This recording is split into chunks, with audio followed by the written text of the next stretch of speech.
I used to think the terabytes of threat assessments on my encrypted drive were the most dangerous things I carried. Not my husband's family.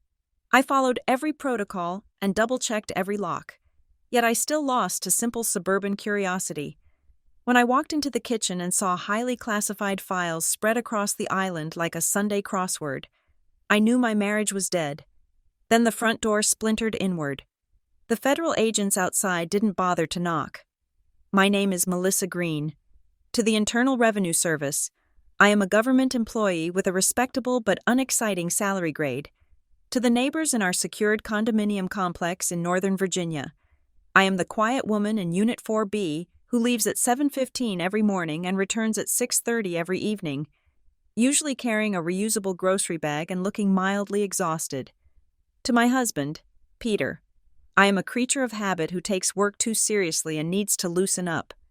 But to the National Threat Fusion Bureau, I am a senior risk analyst with Tier 1 access privileges and a specialized clearance that allows me to view the raw, unfiltered data that keeps the average American awake at night. I live my life by a checklist. I check the stove 3 times before I leave the house. I check the encryption protocols on my phone every time I connect to a new Wi-Fi network. I check the rear-view mirror not just to see traffic, but to see if the same sedan has been behind me for more than 3 turns. It is not paranoia. It is a professional hazard. When you spend your days reading intelligence reports about infrastructure vulnerabilities and domestic terror cells, you stop believing in coincidences. You start believing in vectors of attack. Peter does not understand this. Peter is a regional sales manager for a pharmaceutical supply company. His biggest professional threat is a client canceling a bulk order of latex gloves. He is 39 years old, handsome in a way that suggests he played varsity baseball in high school and never quite let go of the glory. And he possesses a weaponized charm that works on everyone except me. He thinks my job is a joke, not a funny joke, but a bureaucratic one. He tells his friends I push papers. He tells his family I work in logistics. He thinks the non-disclosure agreements I sign are just government red tape, designed to make boring data entry feel important. He is wrong, and his inability to understand the difference between a secret and a surprise was about to destroy everything. We were driving to Briar Hollow, Ohio, for his mother's 65th birthday. I had fought against this trip for 2 weeks. The Bureau was tracking a sophisticated chatter spike regarding the Eastern Seaboard power grid, and my team was on a rotating 24-hour watch. I should have been in the windowless, soundproofed facility in Arlington, staring at 3 monitors and drinking bad coffee. Instead, I was in the passenger seat of our SUV, watching the cornfields of Pennsylvania blur into the flatlands of Ohio, while Peter tapped his fingers on the steering wheel to a classic rock station. "Come on, Mel," Peter said, glancing at me with that boyish grin that used to make my stomach flip. "It is going to be good for you. Fresh air, home-cooked food. Mom is making her pot roast. You love her pot roast." "I have work to do." "Peter," I said, keeping my voice neutral. "I told you, I am on call. This isn't a vacation for me." "You are always on call," he countered, his tone light but carrying a familiar edge of resentment. "You are acting like you are the president. It is just reports, honey. You can read reports in the guest room just as easily as you can in D.C. Besides, I promised Mom, it is a big birthday. Do not be the icy fed this weekend. Okay, just be my wife." That was the trap. In Peter's world, being his wife meant stripping away the parts of myself that were inconvenient. It meant pretending that my phone was not a secured government-issued device with a biometric lock. It meant pretending that I did not know exactly how fragile the social contract actually was. We pulled into the driveway of his parents' house at 4 in the afternoon. It was a sprawling 2-story colonial that looked like it had been built to be featured in a catalog for the American dream. The lawn was manicured to within an inch of its life. The flag on the porch was brand new. It looked perfect. To me, it looked like a soft target. Diane Lockridge was waiting on the porch before the engine even cut out. She was a woman who wielded hospitality like a shiv. She hugged Peter first, holding him a little too long, before turning to me. "Melissa," she said, her smile not quite reaching her eyes. "You look tired. Are they working you to death in that little office of yours?" "It is a busy time, Diane," I said, accepting her hug. She smelled of lavender laundry detergent and hairspray. "Happy birthday." "Well, we are just glad you could make time for us," she said, releasing me. "Gavin is in the den. Tessa and Miles are already here. Miles is dying to talk to you. He read some article about Chinese spy balloons and thinks he is an expert now." I tightened my grip on my laptop bag. I will try to be polite.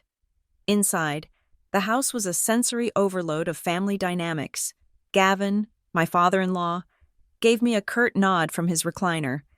He was a man of few words, mostly because Diane used up the oxygen in every room, but I always sensed a cold assessment in his eyes. Tessa, Peter's younger sister, was in the kitchen mixing margaritas.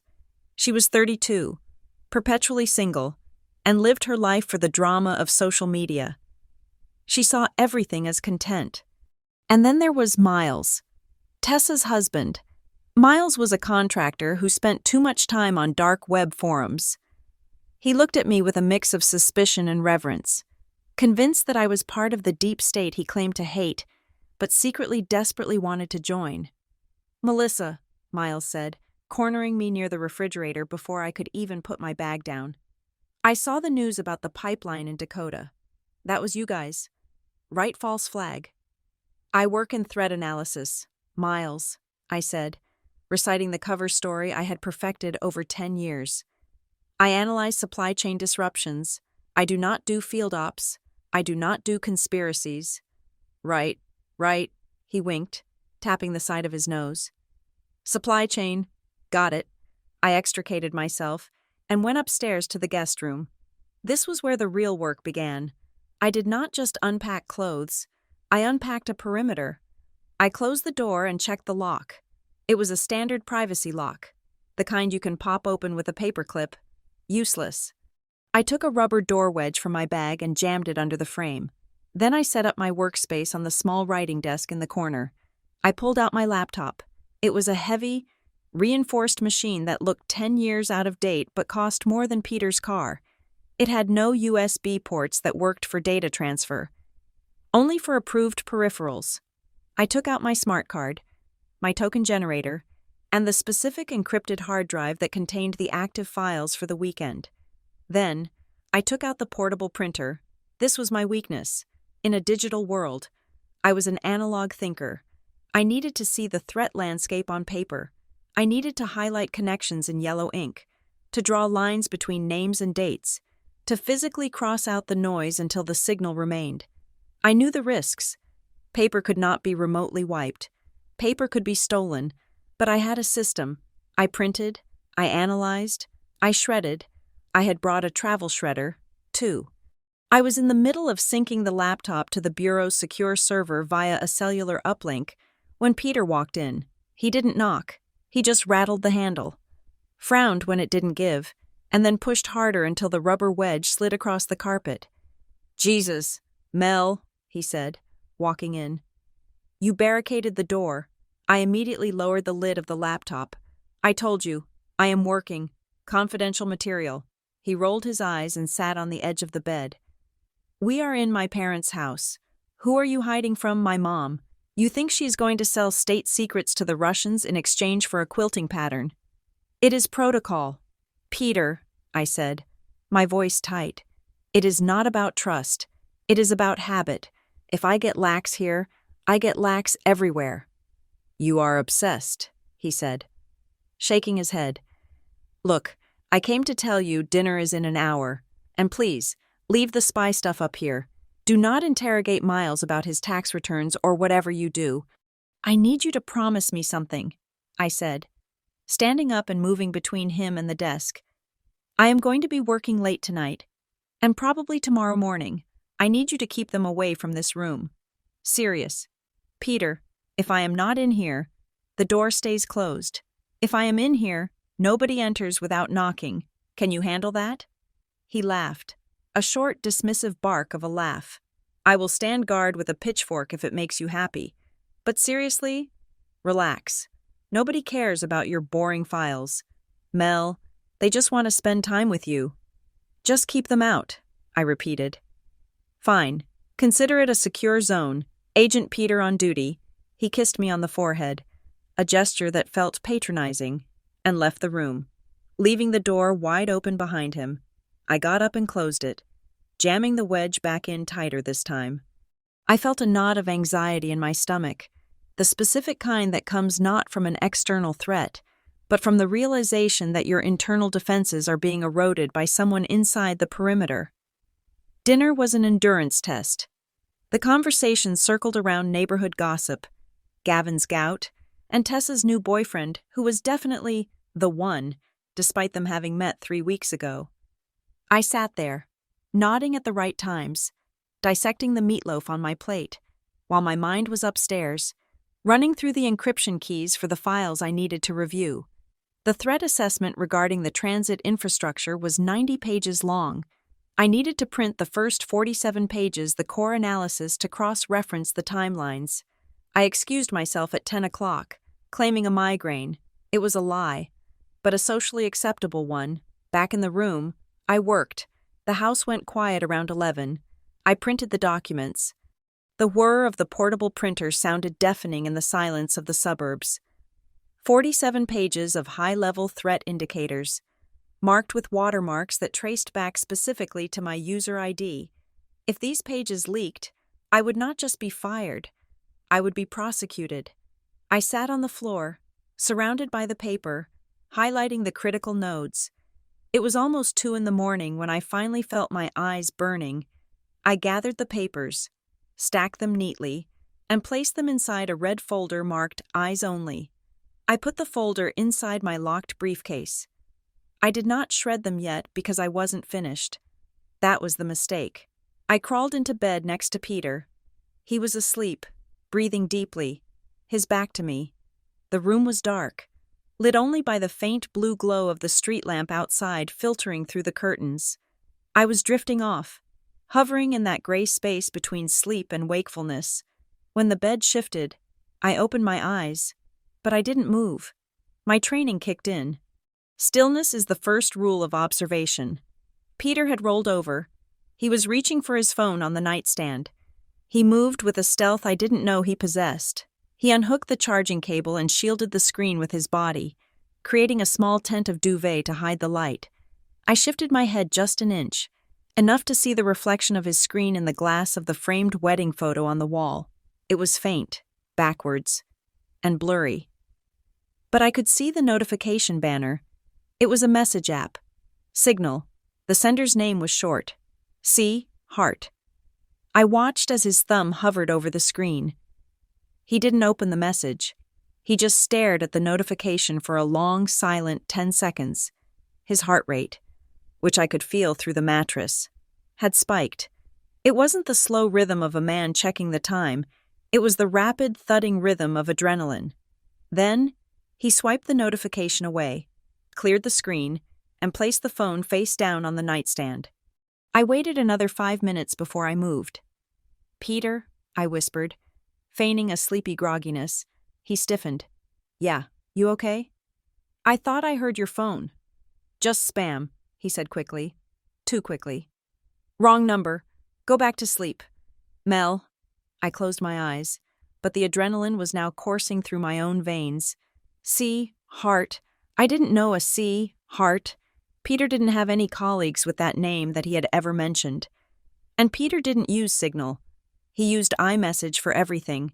He claimed encrypted apps were for drug dealers and paranoid people like you. I lay there in the dark, listening to the breathing of the man I had been married to for 6 years. I thought about the red folder in my briefcase a few feet away. I thought about the lock on the door. I thought about his dismissal of my security concerns. We tell ourselves stories about the people we love. We tell ourselves they are safe. We tell ourselves they are on our side. But in my line of work, you learn a hard lesson. Usually the hard way, sometimes the thing that kills you isn't an enemy you can see coming. Sometimes it is the person who thinks they are entitled to your life, who thinks your boundaries are just suggestions, and who holds the keys to the house while you are busy locking the windows.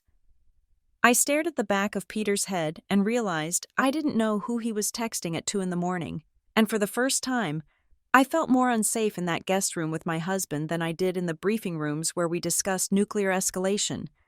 Tomorrow, the storm would break, but tonight, the silence was the loudest warning I had ever heard. The phone rang at 800 hours sharp. It was not the standard marimba chime I used for personal calls, nor was it the generic buzz of a telemarketer. It was the harsh, singular tone of the Secure Line app, a sound that bypassed my ears and went straight to my adrenal glands. I was in the kitchen pouring a second cup of coffee, while Diane aggressively rearranged the dishwasher, muttering about how Peter never learned to load plates correctly.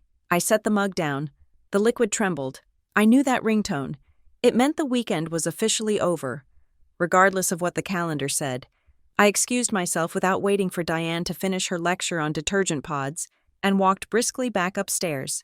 I closed the door, engaged the deadbolt, and jammed the rubber wedge back under the frame with the heel of my foot. Then I answered. It was Assistant Director Vance. He skipped the pleasantries. We had a situation developing in the transit sector. A credible threat packet had been intercepted regarding the Mid-Atlantic rail infrastructure. He needed a vulnerability assessment on a new set of surveillance logs and financial trails. He needed it in 4 hours, not 5, 4. I am remote, sir, I said, my voice dropping to that professional cadence that Peter hated. I am on a secure laptop, but I have limited bandwidth. The packet is small but dense, Vance said. 47 pages, highly sensitive. We suspect an insider threat. I need your eyes on the pattern recognition. Melissa, you are the only one who knows the legacy code from the 2022 audit. If this is a reemergence of that cell, we need to know before the morning rush hour starts on Monday. Send it, I said. I hung up and transformed the guest bedroom into a sensitive, compartmented information facility, or at least the closest approximation I could manage in a suburban Ohio household. I closed the blinds and taped them down the sides with painter's tape I had found in the garage earlier. Ensuring no line of sight from the street, I activated the white noise generator on my phone and placed it by the door jamb to muffle my voice. Then, I took a piece of hotel stationery and a thick black marker and wrote 3 words, "Do not enter." I taped the sign to the outside of the door at eye level. It was not a request. It was a standard operating procedure. The download took 6 minutes. While the progress bar crawled across the screen, I organized my workspace. I cleared away the decorative potpourri bowl and the stack of breathless romance novels Diane had left on the nightstand. I needed sterility. I needed focus. When the file opened, I knew why Vance had called me. It was a mess of raw data, intercepted comms, and blurry surveillance shots. I sent the print command. The portable printer hummed to life, spitting out 47 pages of high-contrast text and images. I sat on the floor, cross-legged, and began to build the puzzle. For the next 2 hours, I was not a wife or a daughter-in-law. I was a machine. I traced a wire transfer of $50,000 from a bank in the Cayman Islands to a shell corporation in Delaware, and then to a seemingly harmless logistics firm in Baltimore.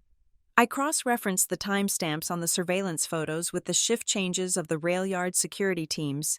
The deeper I dug, the colder I felt. The intelligence was too clean. The trail of breadcrumbs was distinct, almost neon-lit. In the intelligence community, we call it a dangle. Someone wanted us to find this. They were leading us away from something else, or they were testing our response time. I circled a timestamp on page 12. 0300 hours. The shift supervisor had logged out, but the biometric scanner showed an entry at 0315, 15 minutes of unaccounted access. I was deep in the mental architecture of the threat when a sharp rap on the door shattered my concentration. Melissa. It was Diane. Her voice was muffled by the door, but shrill enough to cut through the white noise app.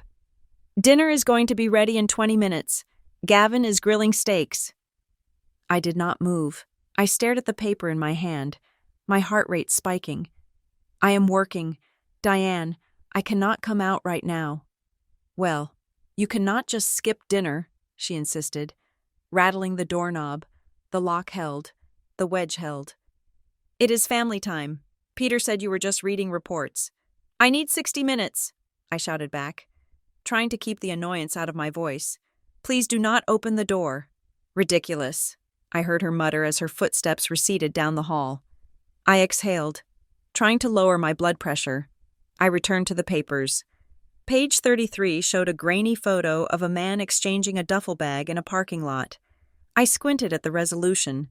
The man's posture was familiar military bearing. Favor to the left leg. Then the doorknob rattled again. This time, it was aggressive. Mel, open up.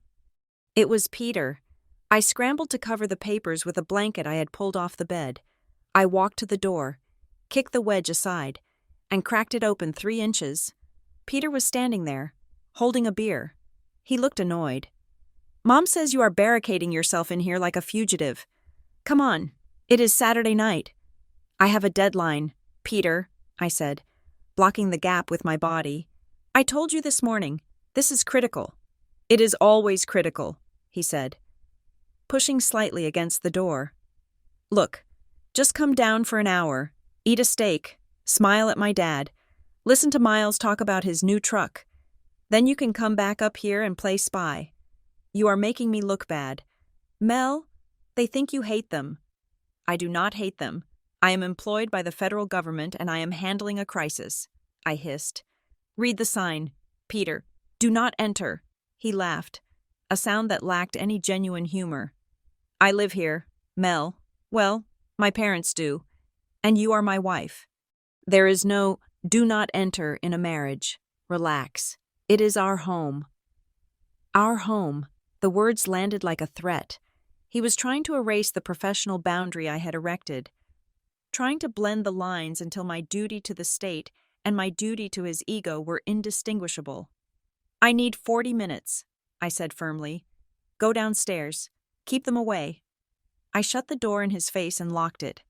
I heard him sigh, a long, dramatic exhalation, before walking away. I went back to the papers, but the rhythm was broken. My hands were shaking slightly. I looked at the surveillance photo again. The man with the limp. I recognized the location. It was not Baltimore. It was a training facility in Virginia.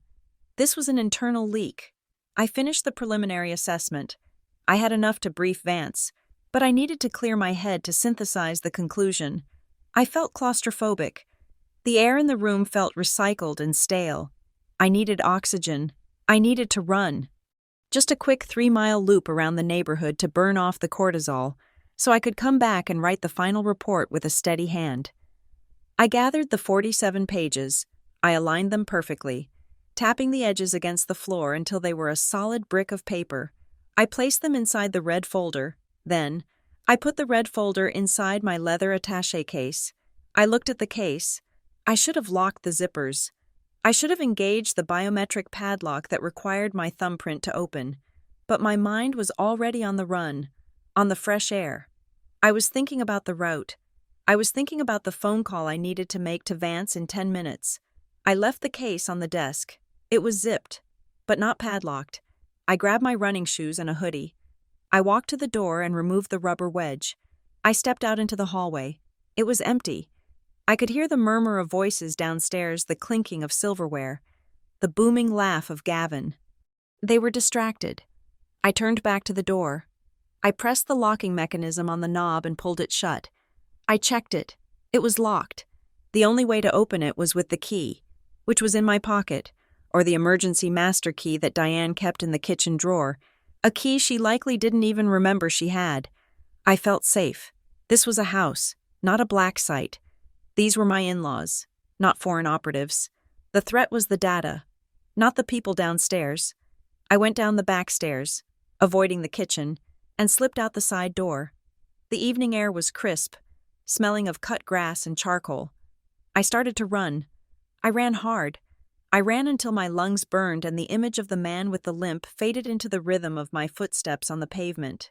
I ran past the manicured lawns and the identical mailboxes, trying to convince myself that I was just a normal woman on a normal weekend. but the anxiety didn't leave. It sat in my chest, heavy and cold. I turned back after 20 minutes. I needed to get back to the files. I needed to shred the drafts.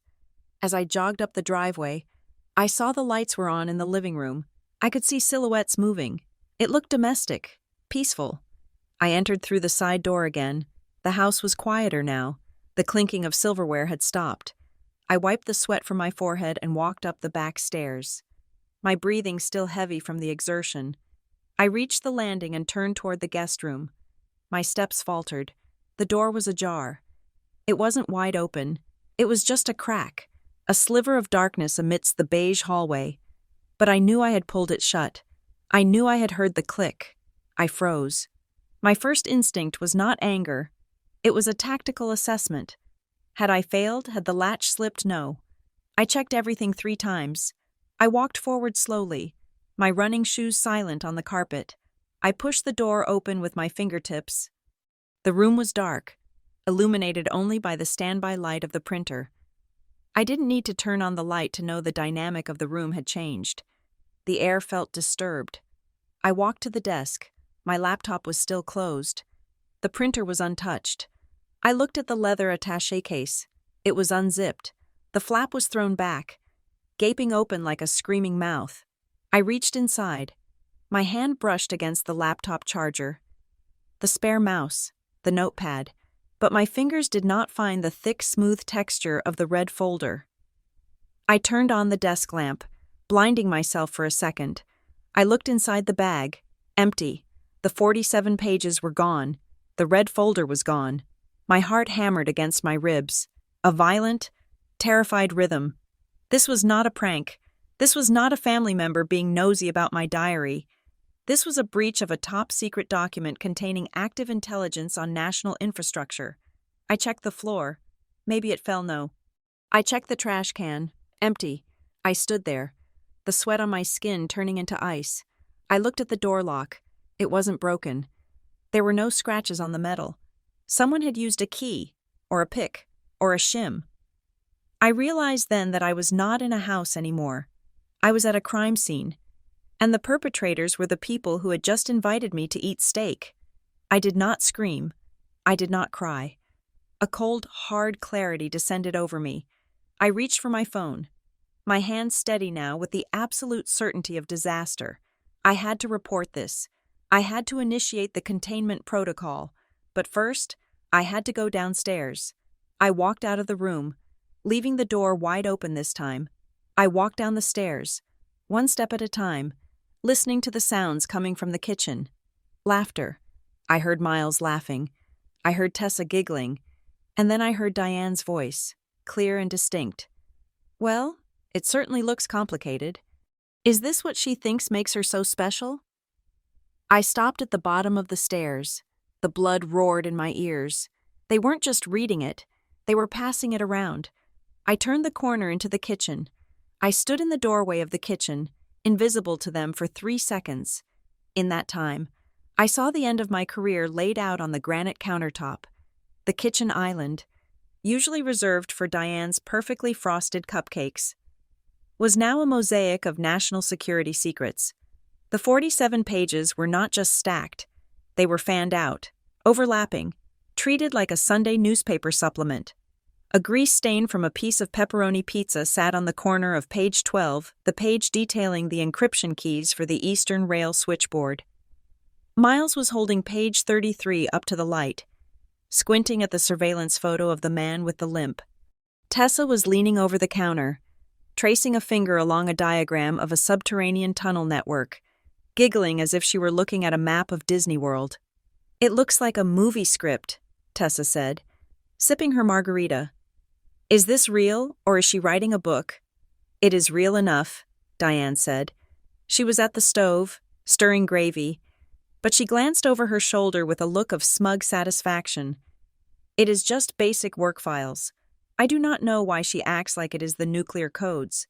I just wanted to see what keeps her so busy that she cannot help with dinner." Gavin was the only one not smiling. He was holding page 1, the cover sheet with the bold black headers, "Top Secret, // no foreign, // Orcon."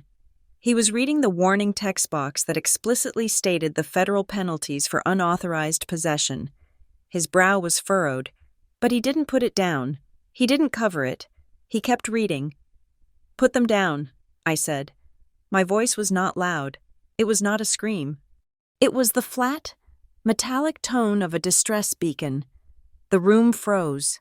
Miles lowered the paper slowly. Tessa looked up, her smile faltering, but not disappearing. Diane turned from the stove, wiping her hands on a dish towel. "Oh, Melissa," Diane said, her voice dripping with a condescending sweetness. "You are back. We were just—" "Step away from the table," I interrupted. Walking into the room, I moved with a deliberate slowness. "Do not touch the papers. Do not read another word.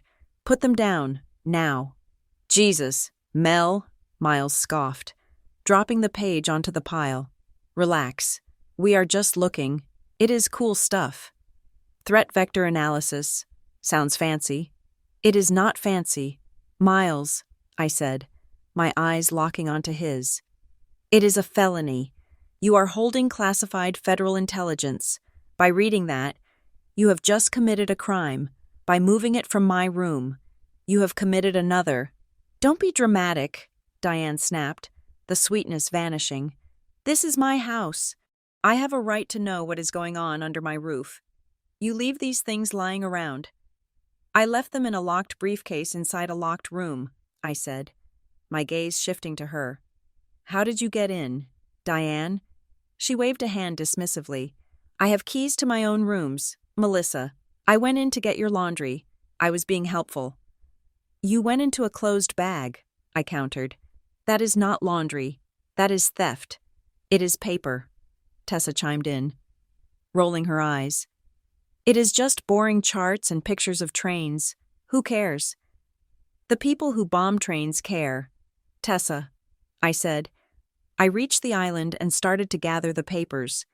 My hands were trembling, not from fear, but from a rage so cold it felt like liquid nitrogen in my veins. I had to count them. I had to make sure all 47 were there. "Hey, hold on," Miles said, reaching into his pocket. "Let me get a pic of that chart, the one with the money trail. I want to show my buddy in accounting. He won't believe how much cash you guys move around." "Do not," I said. He didn't listen. He pulled out his iPhone. He held it up, framing the document on the table. "Miles, if you take that picture," I said, "you are creating a digital copy of classified material on an unsecured server. That is espionage. That is 5 to 10 years in federal prison." He laughed. "You are crazy." Click. The sound of the shutter was soft, synthetic, but in the silence of the kitchen, it sounded like a gunshot. He looked at the screen, grinning. "Got it. Looks cool. Operation Iron Horse. Badass name." I stopped gathering the papers. I looked at him. I looked at the phone in his hand. The calculation in my head shifted. This was no longer a containment breach. This was a dissemination event. "Delete it," I said. "Now, and then give me the phone." "No way," Miles said, stepping back. "It is my phone. Get over yourself, Melissa." "What is going on here?" Peter walked into the kitchen from the living room. He looked from me to his family, his expression a mask of weary patience.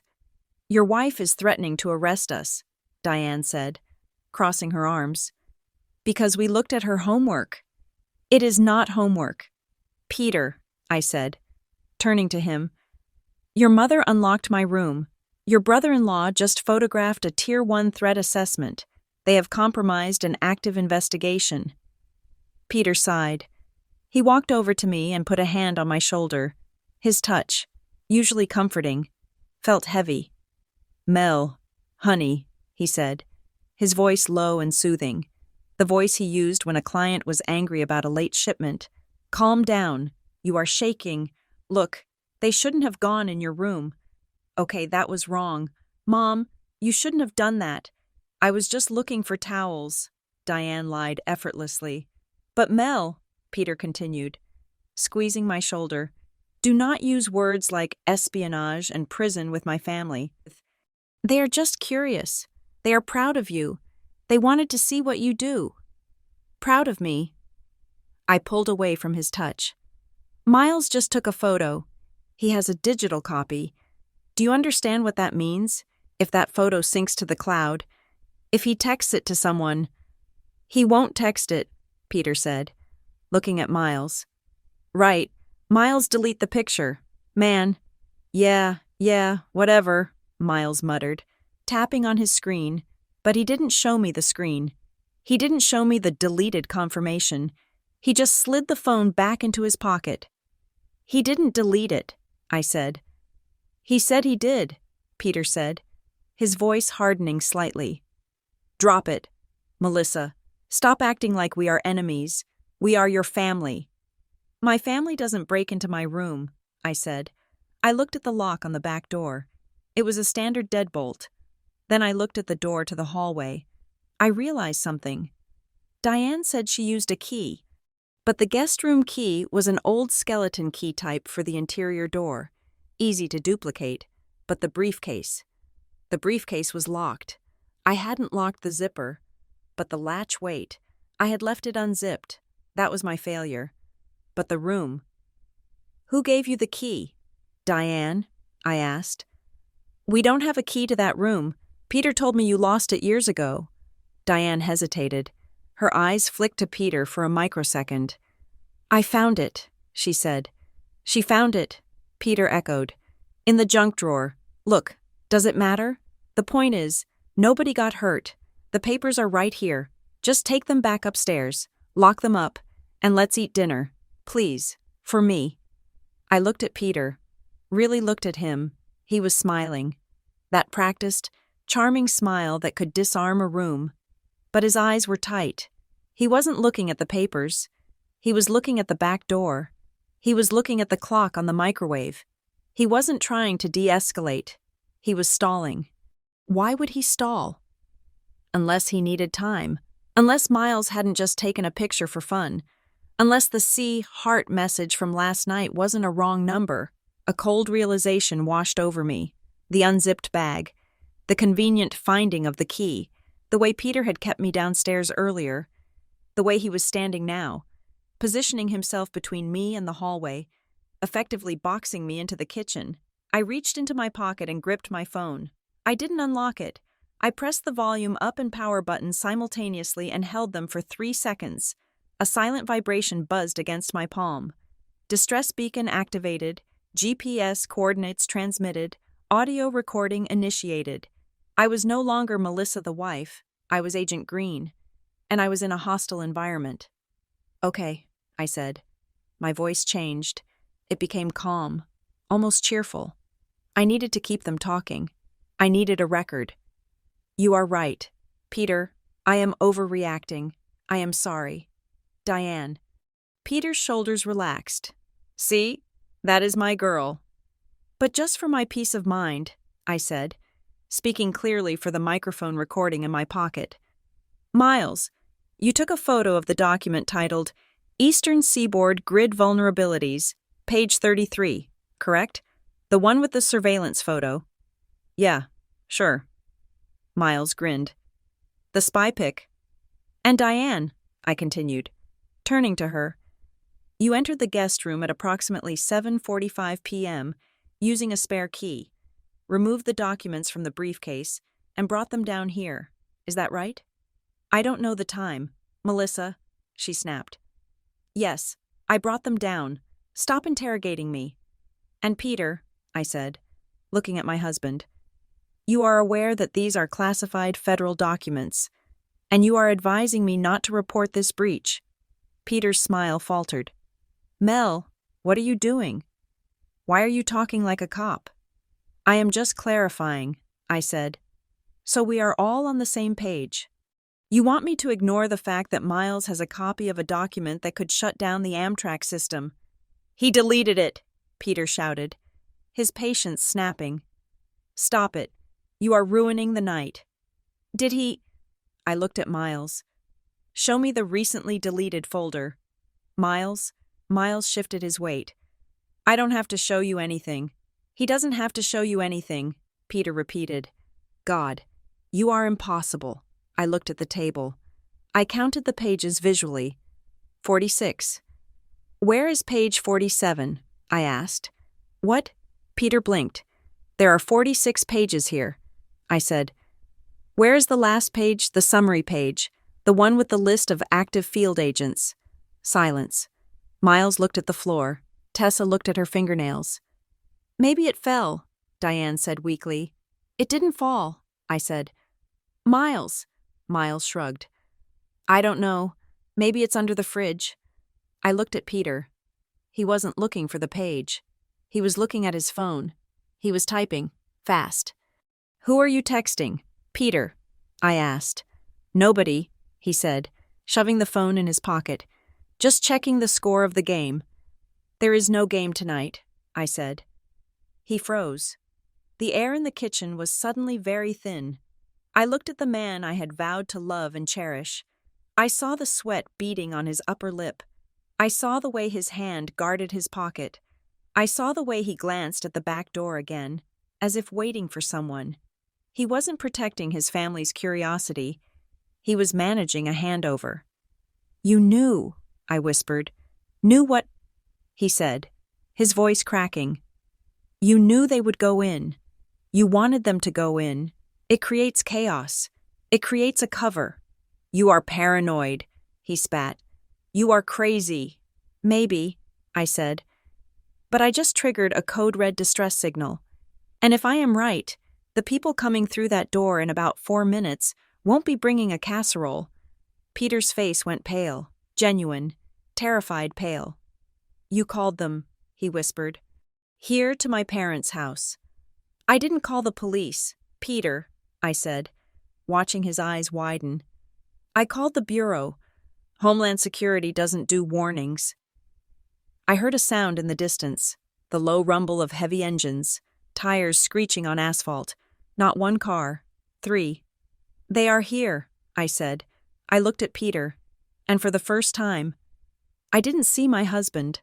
I saw a suspect, and I wondered, as the headlights swept across the kitchen curtains, if he had sold me out for money, for ideology, or just because he was weak. "Melissa, stop them," Peter pleaded, grabbing my arm. "Please, it is just a misunderstanding." "It is too late," I said, pulling my arm away. "The timeline is logged." Then came the sound that ends all arguments, the crash of a battering ram against the front door, wood splintering, glass shattering, and the roar of voices that allow no negotiation. "Federal agents, get on the ground now." The sound of tires on asphalt is distinct when you know what to listen for. A normal car slows down with a gradual deceleration, a polite decrease in momentum. Tactical vehicles do not negotiate with the road. They arrive with a violent suddenness, a screech of rubber biting into pavement that signals absolute intent.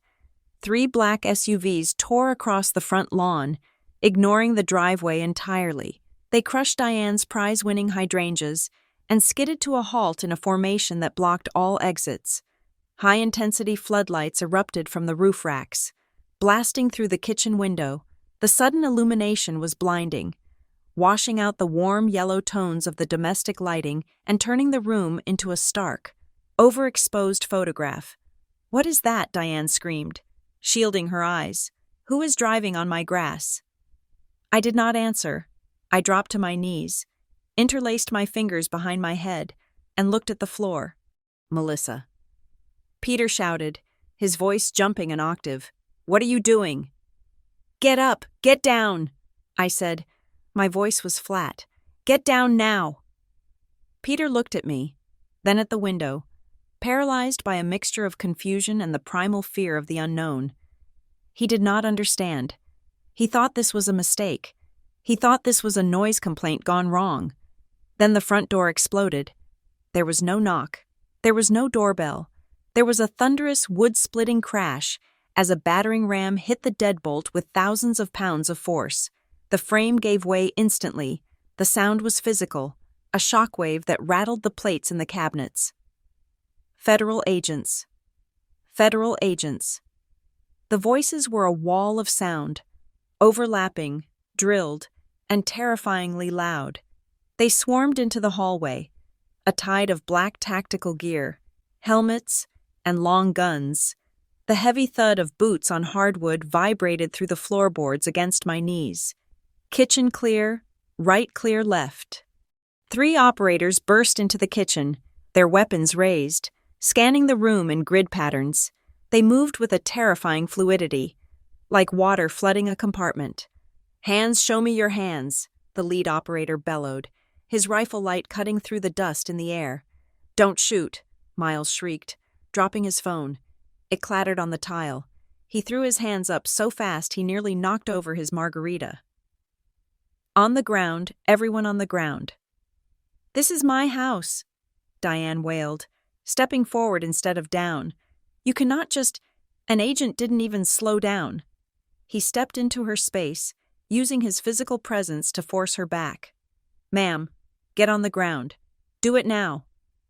Diane looked at Gavin, bewildered, waiting for her husband to fix this, to tell these men that they were Lockridge's and they did not get yelled at in their own kitchen. But Gavin was already lowering himself to the linoleum, his face gray. He knew authority when he saw it. Peter stood frozen near the island, his hands half raised, his eyes darting between me and the back door. "You in the blue shirt." An agent trained his weapon on Peter. Ground face down, arms out. Peter crumbled. He dropped to his knees and then laid flat, his cheek pressed against the cold tile, right next to a piece of dropped lettuce. I remained on my knees, my posture rigid. I waited for the visual confirmation. An agent with a yellow police patch on his vest moved toward me.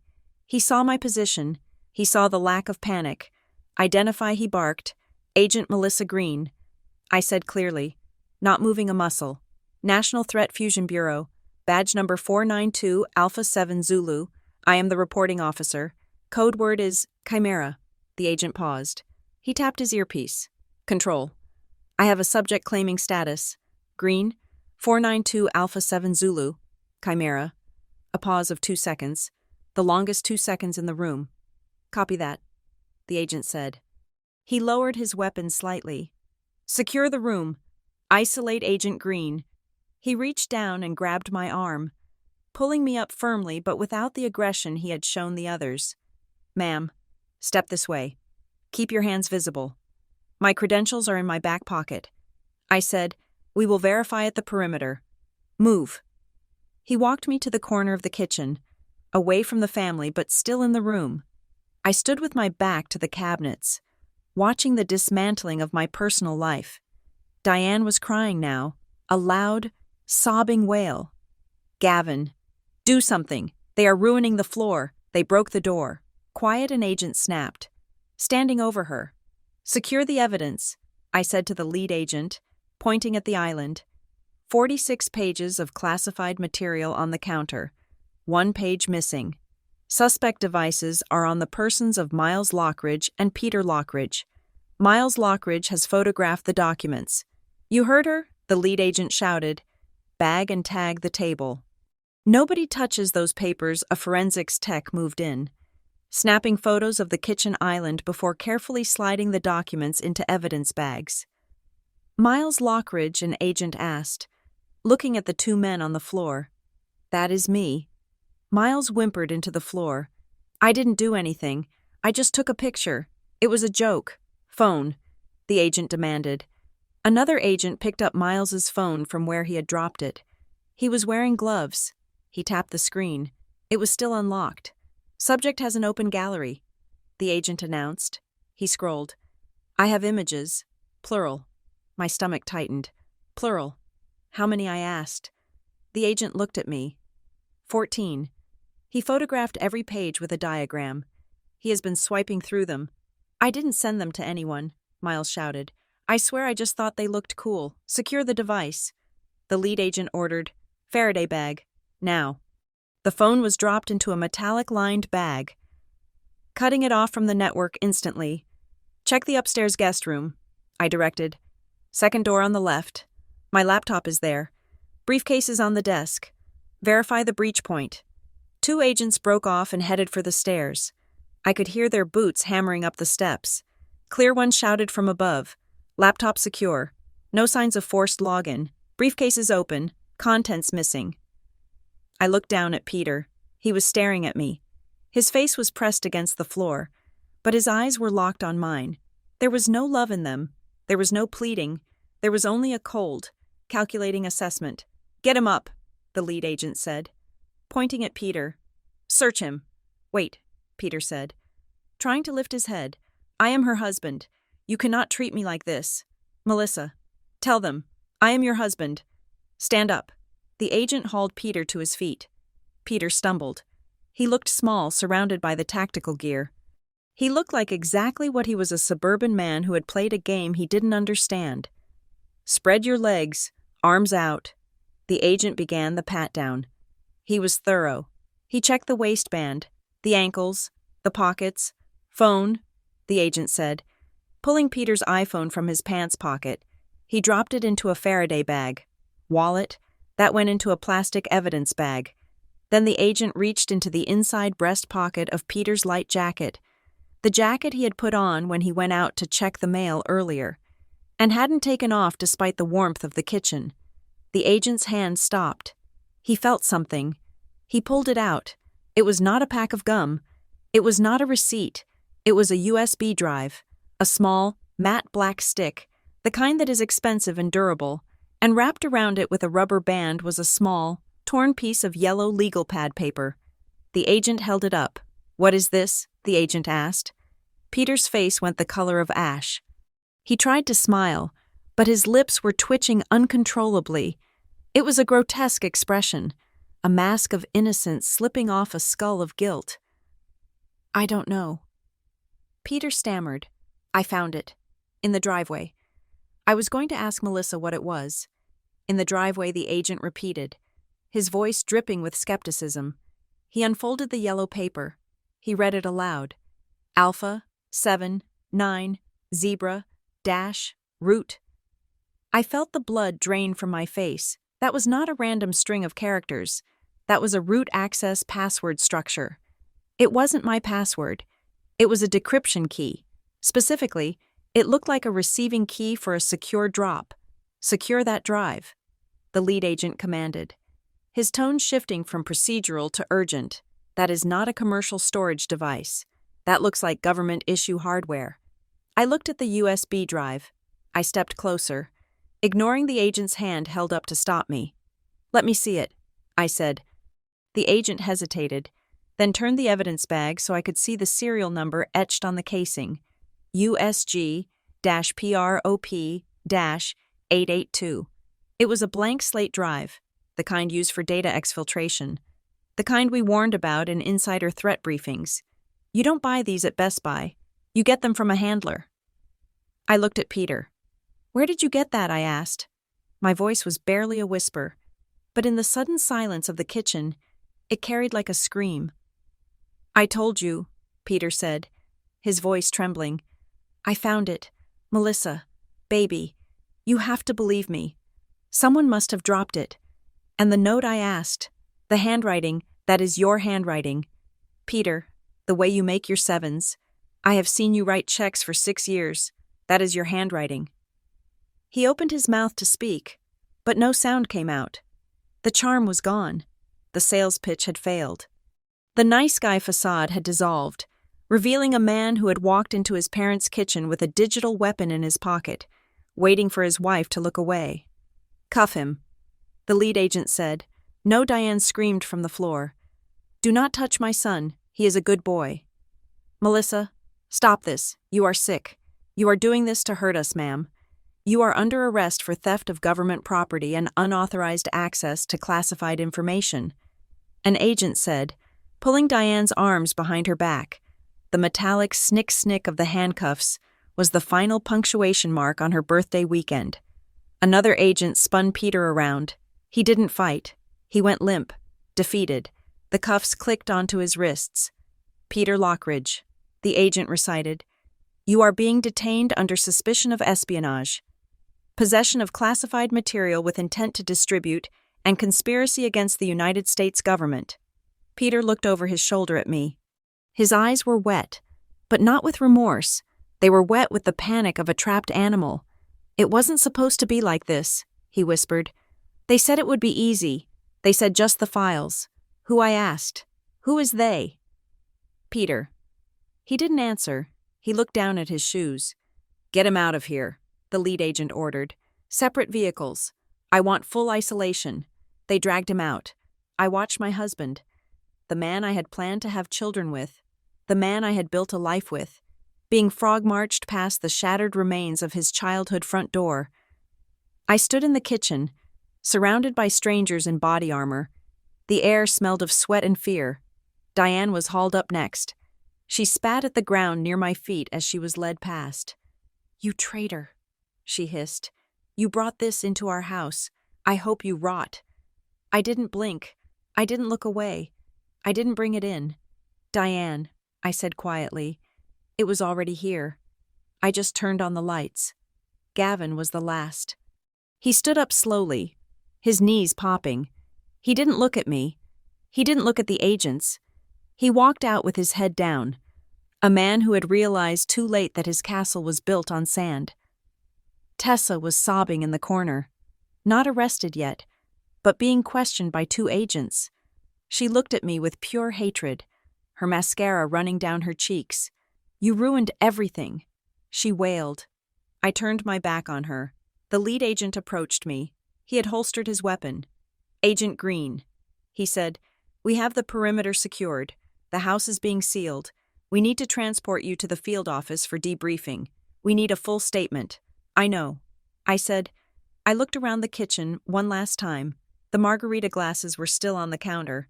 The gravy was still warm on the stove. The basic work files were in evidence bags. I walked toward the broken front door. The wind was blowing in, cold and sharp. I stepped over the splinters of the door frame. I stepped out into the glare of the floodlights. There were neighbors gathering on the street, watching from behind the police tape. They were filming with their phones. I saw the flashes. I saw Peter being pushed into the back of an SUV. He looked small. He looked pathetic. And I realized, with a clarity that hurt more than the cold, that I wasn't angry anymore. I was just empty. The marriage hadn't ended when the door broke. It hadn't ended when I saw the files on the table. It had ended months ago, perhaps years ago, in the quiet moments I had missed, in the text messages I hadn't seen, in the slow, silent accumulation of secrets that Peter had built like a wall between us. Tonight wasn't a tragedy. It was an autopsy. I walked to the waiting government sedan. An agent opened the door for me. "We will get to the bottom of this." "Agent Green," he said. "I know." I said, "That is what I'm afraid of." I got in. The door closed. The sound of the outside world was cut off, replaced by the hum of the secure radio. I watched through the tinted glass as the lights of my husband's house faded into the distance, leaving only the darkness behind. The silence of my apartment in Northern Virginia was heavier than the noise of the raid. It was a suffocating, static silence, broken only by the hum of the refrigerator and the phantom echoes of a life that had ceased to exist on Saturday night. I was currently under administrative suspension. My badge, my firearm, and my secure laptop were locked in an evidence locker at the Bureau headquarters. I was a civilian again, but a civilian with a red flag next to her name in every federal database. The exit interview with Internal Affairs had been clinical. They did not care about my mother-in-law's curiosity or my brother-in-law's stupidity. They cared about the chain of custody. "Did you secure the zippers on the attache case?" the investigator had asked, his pen hovering over the paper. "No," I had answered. "I left the zippers unsecured." "Did you activate the biometric padlock?" "No." "Did you leave the room?" "Yes." There was no defense. In my world, negligence is indistinguishable from malice. The result is the same. The data is compromised. I signed the admission of guilt regarding the procedural lapse. I did not try to blame the pot roast or the family pressure. I took the hit, because that is what you do. You own your failures so you can survive the investigation into the crimes you didn't commit. But while I sat in my apartment, staring at the walls, the narrative in Ohio was being rewritten. Diane, Gavin, and Miles had been released on bail on Monday morning. The charges were serious mishandling classified information, theft of government property, but they had no prior records, and their lawyer had successfully argued that they were unwitting participants in a domestic dispute gone wrong. Diane had left me a voicemail. I had listened to it 4 times. "You are a traitor, Melissa." Her voice cracked, vibrating with a self-righteous fury that made my skin crawl. "We welcomed you. We fed you. And you put handcuffs on us because you care more about your precious little secrets than you do about family. You chose a job over flesh and blood. Do not ever come back to Briar Hollow." She didn't understand. She would never understand that the secrets protected the power grid that kept her ventilator-dependent neighbor alive. To her, I was just a woman who had called the police on a birthday party. Then there was Peter. Peter was still in custody, but his lawyer, a high-priced criminal defense attorney named Sterling who usually handled white-collar fraud, was already earning his retainer. He wasn't arguing innocence, he was arguing entrapment. I received a call from a friend in the district attorney's office, a courtesy call that violated 3 different protocols. "He is spinning a story, Mel," she told me, her voice low. "He is saying you are paranoid. He is saying you have been unstable for months, obsessed with security, and that you baited them. He claims you left the bag open on purpose to test them, to frame them because you hate his mother." "That is insane," I said. "It is a defense," she corrected. "And in a jury trial. Crazy government wife sets up nice suburban family plays well. You need to be careful. He is throwing you under the bus to save himself." I hung up. I walked into our bedroom. I looked at the empty space on the king-sized bed where Peter used to sleep. I needed to know why. Curiosity does not make a man steal a USB drive from a federal agent. Curiosity does not make a husband memorize a root access password.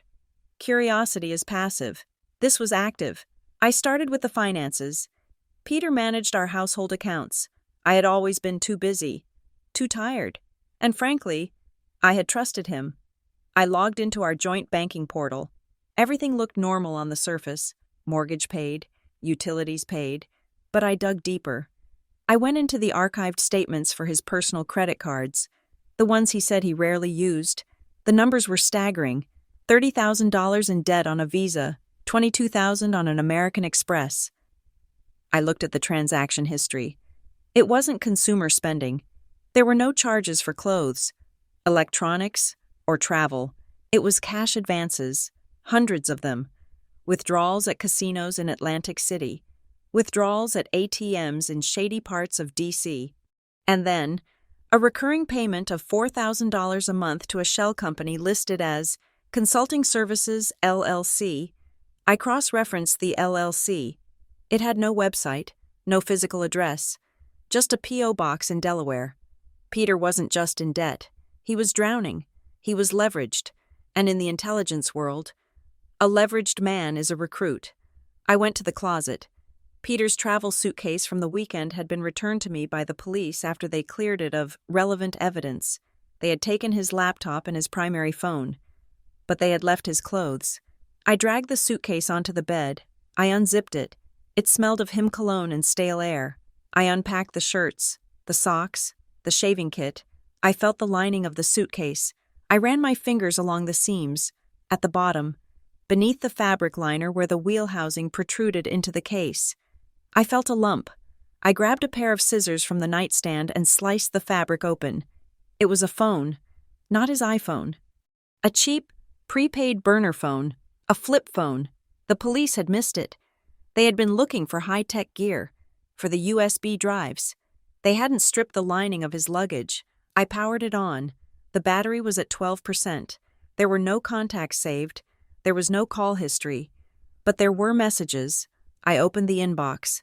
The sender was listed only as C. Hart, the same name I had seen on his screen that night in the guest room. January 12th. Client is getting impatient. Do you have the access Peter sent working on it? She is tight with the keys. Need more time. January 20th. Interest rates are going up. Peter, payment is due on the 1st. Don't make us come to the house. Peter sent. I will get it. We are going to Ohio for the birthday. She will have the laptop. I will get the files. January 30th. Friday night. We need the rail assessment. Specifically the encryption keys. $50K for the full packet. $10K for the photos. Peter sent done. I will have it by Sunday. I stared at the small, pixelated screen. The air left my lungs. It wasn't a mistake. It wasn't a family prank. It wasn't even about the family. Diane, Gavin, Miles, Tessa. They were just pawns. Peter had used his own mother's nosiness as a battering ram. He knew they would pry if he gave them the chance. He knew they would create a scene, and in that chaos, in the oops, we just looked at some papers confusion, he planned to extract the data he needed to pay off his gambling debts. He had sold me out for $50,000. He had sold national security for $50,000. I took a picture of the screen with my own phone. Then I placed the burner phone in a plastic sandwich bag. I wasn't done.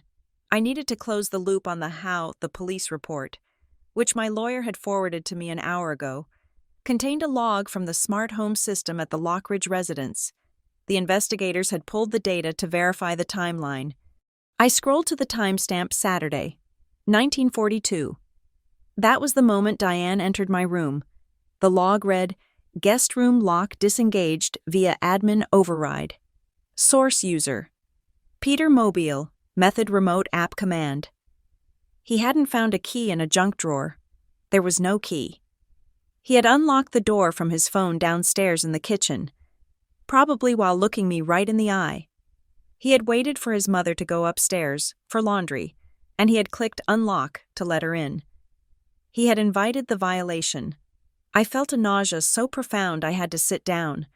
The man who had held me when I cried, the man who had promised to protect me, had literally unlocked the door to my destruction. I packed the burner phone, the printed bank statements, and the printout of the smart lock log into a box. I taped it shut. I wasn't going to wait for a subpoena. I wasn't going to wait for his lawyer to paint me as a hysterical wife. I called the lead investigator from the Office of Professional Responsibility. "This is Green," I said.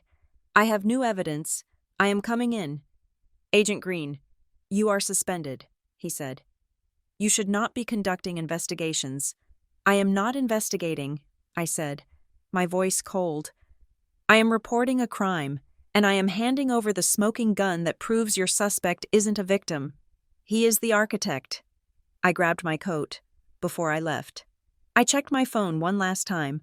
A notification from a local neighborhood app popped up. It was a screenshot someone had forwarded to me. It was a post from Tessa Lockridge on the Briar Hollow community Facebook page.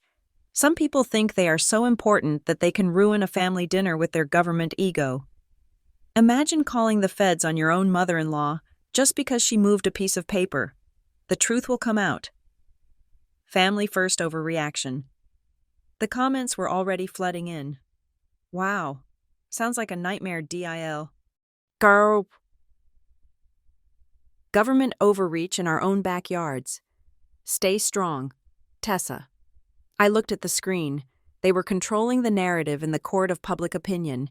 They were making me the villain of a suburban soap opera. But they didn't know I had the burner phone. They didn't know I had the texts from C. Hart. I put the phone in my pocket. I realized then that the rules of engagement had shifted. This wasn't a marriage anymore. It wasn't a family dispute. It was an operation. Peter had treated me like a target. He had run a counterintelligence op against his own wife. He wanted a war. He wanted to hide behind his mother's skirt and his sister's Facebook posts while he sold state secrets to pay a bookie fine. I walked out of the apartment. I didn't look back at the wedding photo in the hallway. I didn't check the stove 3 times. I had a package to deliver. And for the first time in a week, I didn't feel like a victim. I felt like an analyst who had finally found the missing variable in the equation. Peter thought he could use his family as a shield. He was about to find out that a shield only works if the person you are fighting cares about what is behind it. And as I walked to my car, I realized with a liberating chill that I no longer cared about the Lockridges. I only cared about the truth. And the truth was sitting in a plastic bag in my passenger seat, ready to bury him in the quiet, sterilized air of the interview room at the field office. The concept of loyalty takes on a very specific weight. It is not about love, and it is not about till death do us part. It is about the preservation of truth.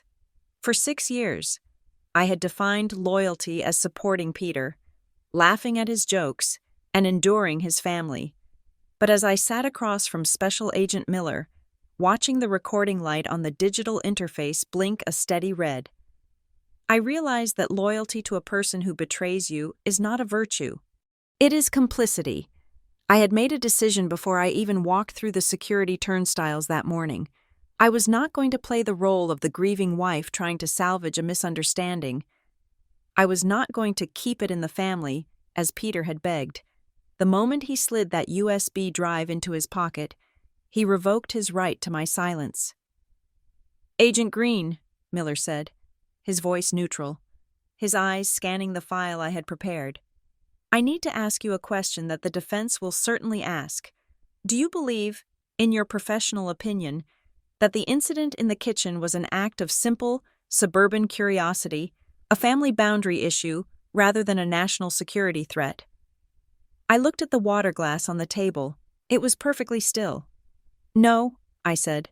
Miller waited. He needed more than a monosyllable. "If it were curiosity," I continued, measuring my words like doses of medication, "the reaction to the breach would have been apology. When I confronted them, when I explained the severity of the situation, a curious family member would have been terrified. They would have handed over the phones immediately. They would have asked how to fix it." I leaned forward slightly. "Peter did not ask how to fix the breach. He asked how to stop the report. He spent 20 minutes trying to manage my reaction, trying to minimize the event, trying to box me into a corner where calling the bureau would make me the villain. He wasn't de-escalating a family dispute. Agent Miller, he was buying time for an exfiltration." "You are referring to the delay in the kitchen." "I am referring to a pattern," I said. "For the last 6 months, Peter has systematically isolated me from my intuition. He framed my adherence to security protocols as paranoia. He framed my diligence as a lack of affection. He created an environment where I was conditioned to doubt my own threat assessments. That is not marriage counseling material. That is classic grooming for an insider threat operation." I pushed the stack of financial records I had printed toward him. "And then there is the motive. Curiosity does not cost $50,000, but gambling debts do." Miller took the papers.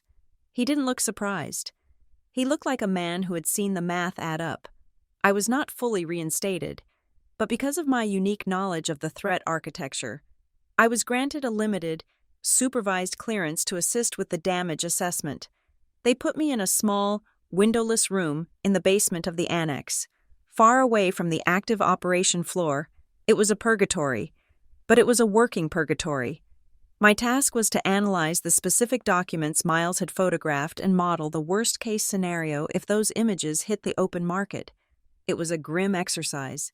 I spent 12 hours a day staring at the same charts I had held in my kitchen. I reverse-engineered the logic. If a hostile actor had page 33 the diagram of the switchboard relays and combined it with the encryption keys Peter had tried to sell, they wouldn't just be able to shut down the trains, they could derail them. They could manipulate the signaling system to create head-on collisions at high speed.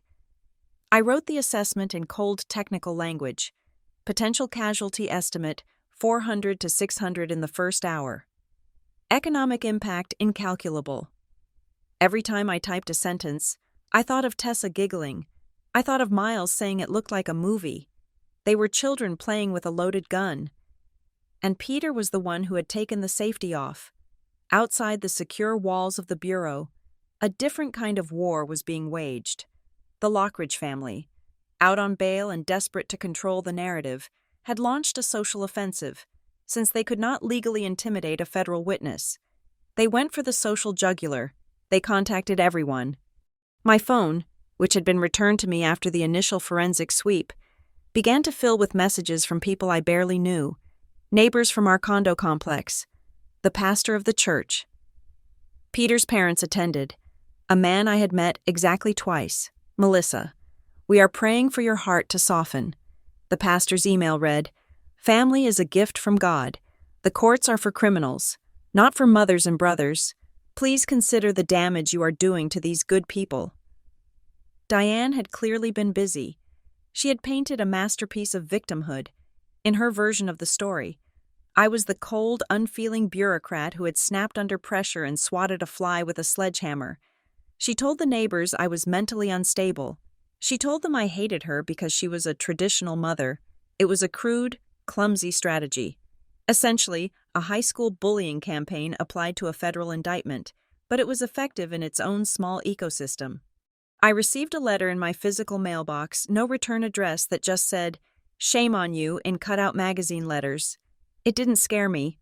It clarified things. It showed me that they still didn't get it. They thought this was a social dispute. They thought if they made me feel bad enough, I would walk into the prosecutor's office and say, "Never mind. It was just a joke." They did not understand that the federal government does not operate on feelings. The machine was already moving. I was just the one who had pressed the start button. Then came the message from Peter. It arrived through a channel that shouldn't have been open, likely a burner phone smuggled into him by a sympathetic visitor before his bail hearing, or maybe he sent it through his lawyer as a settlement offer. It appeared on my personal email. A simple text file attachment. "Mel, this has gone too far. Mom is a mess. Dad is not eating. If you sign a statement saying you overreacted, saying you gave us permission to look as a game, I can fix this. I will make them apologize to you. I will make them beg. Just stop the train. We can go back to how it was. I love you." I read it 3 times. I will make them apologize. He was negotiating. He was offering me their submission in exchange for his freedom. He thought that was what I wanted. He thought I wanted to win the argument with his mother. He didn't realize that I didn't care about his mother anymore. I didn't care about the apology. And the phrase "I can fix this," it was the same phrase he used when he overdrank at a party, or when he forgot our anniversary. It was the language of a manipulator who believes reality is flexible if you just say the right words. I didn't reply. I forwarded the email to Agent Miller with a single note: "Attempted witness tampering. Add it to the pile." But Peter's desperation made me look closer. If he was this scared, he wasn't just worried about jail. He was worried about who he owed. I went back to the financial records. The credit card debt was obvious. The consulting services LLC payments were the smoking gun for the debt service. But there was something else, a rhythm I had missed in the noise of the thousands of transactions. It was in our joint checking account, the one we used for groceries and utilities, the boring account, every Tuesday. For the last 2 years, there was a withdrawal. It was small, $80, sometimes $85. It was listed as POS transaction, Quick Mart, a gas station. Peter didn't drive that much, and he certainly didn't buy $80 worth of gas every single Tuesday like clockwork. I pulled the location data for that specific Quick Mart. It was in a part of D.C. that Peter had no reason to visit. It was nowhere near his office. It was nowhere near our home. I looked at the dates, every Tuesday, rain or shine. I cross-referenced the dates with his calendar. On Tuesday evenings, he usually had gym or late client meeting. I didn't drive to the gas station. That would be vigilantism, and that would compromise the case. Instead, I accessed the public records for the business license of that specific Quick Mart franchise. It was owned by a holding company, Vanguard Imports. I ran Vanguard Imports through the Bureau's open-source intelligence database, the low-level stuff I could access without flagging a major alert. Vanguard Imports was a known front, not for foreign spies, but for a local organized crime syndicate involved in illegal sports betting and high-interest loans. The $80 wasn't gas. It was the interest payment. The VIG? He had been paying the interest on a loan for 2 years, just to keep the principal from exploding. He wasn't just a gambler. He was a man under the thumb of loan sharks who knew exactly who his wife was. That was the leverage. See, Hart wasn't just a handler. He was a collector, and when Peter couldn't pay the cash, they asked for something more valuable. They asked for the files. I sat back in my chair. The puzzle was complete. Peter hadn't just made a mistake. He had been living a double life for 24 months, every Tuesday. He kissed me goodbye, said he was going to the gym, drove to a gas station, paid off a criminal, and then came home and lay in bed next to me. He had exposed me to blackmail every single week for 2 years. I felt a tear slide down my cheek. It was the first one I had shed since the raid. It wasn't sadness. It was the sheer, overwhelming relief of knowing that I wasn't crazy. I wasn't paranoid. I was right. I didn't scream. I didn't throw the laptop. I compiled the transaction log. I mapped the location data.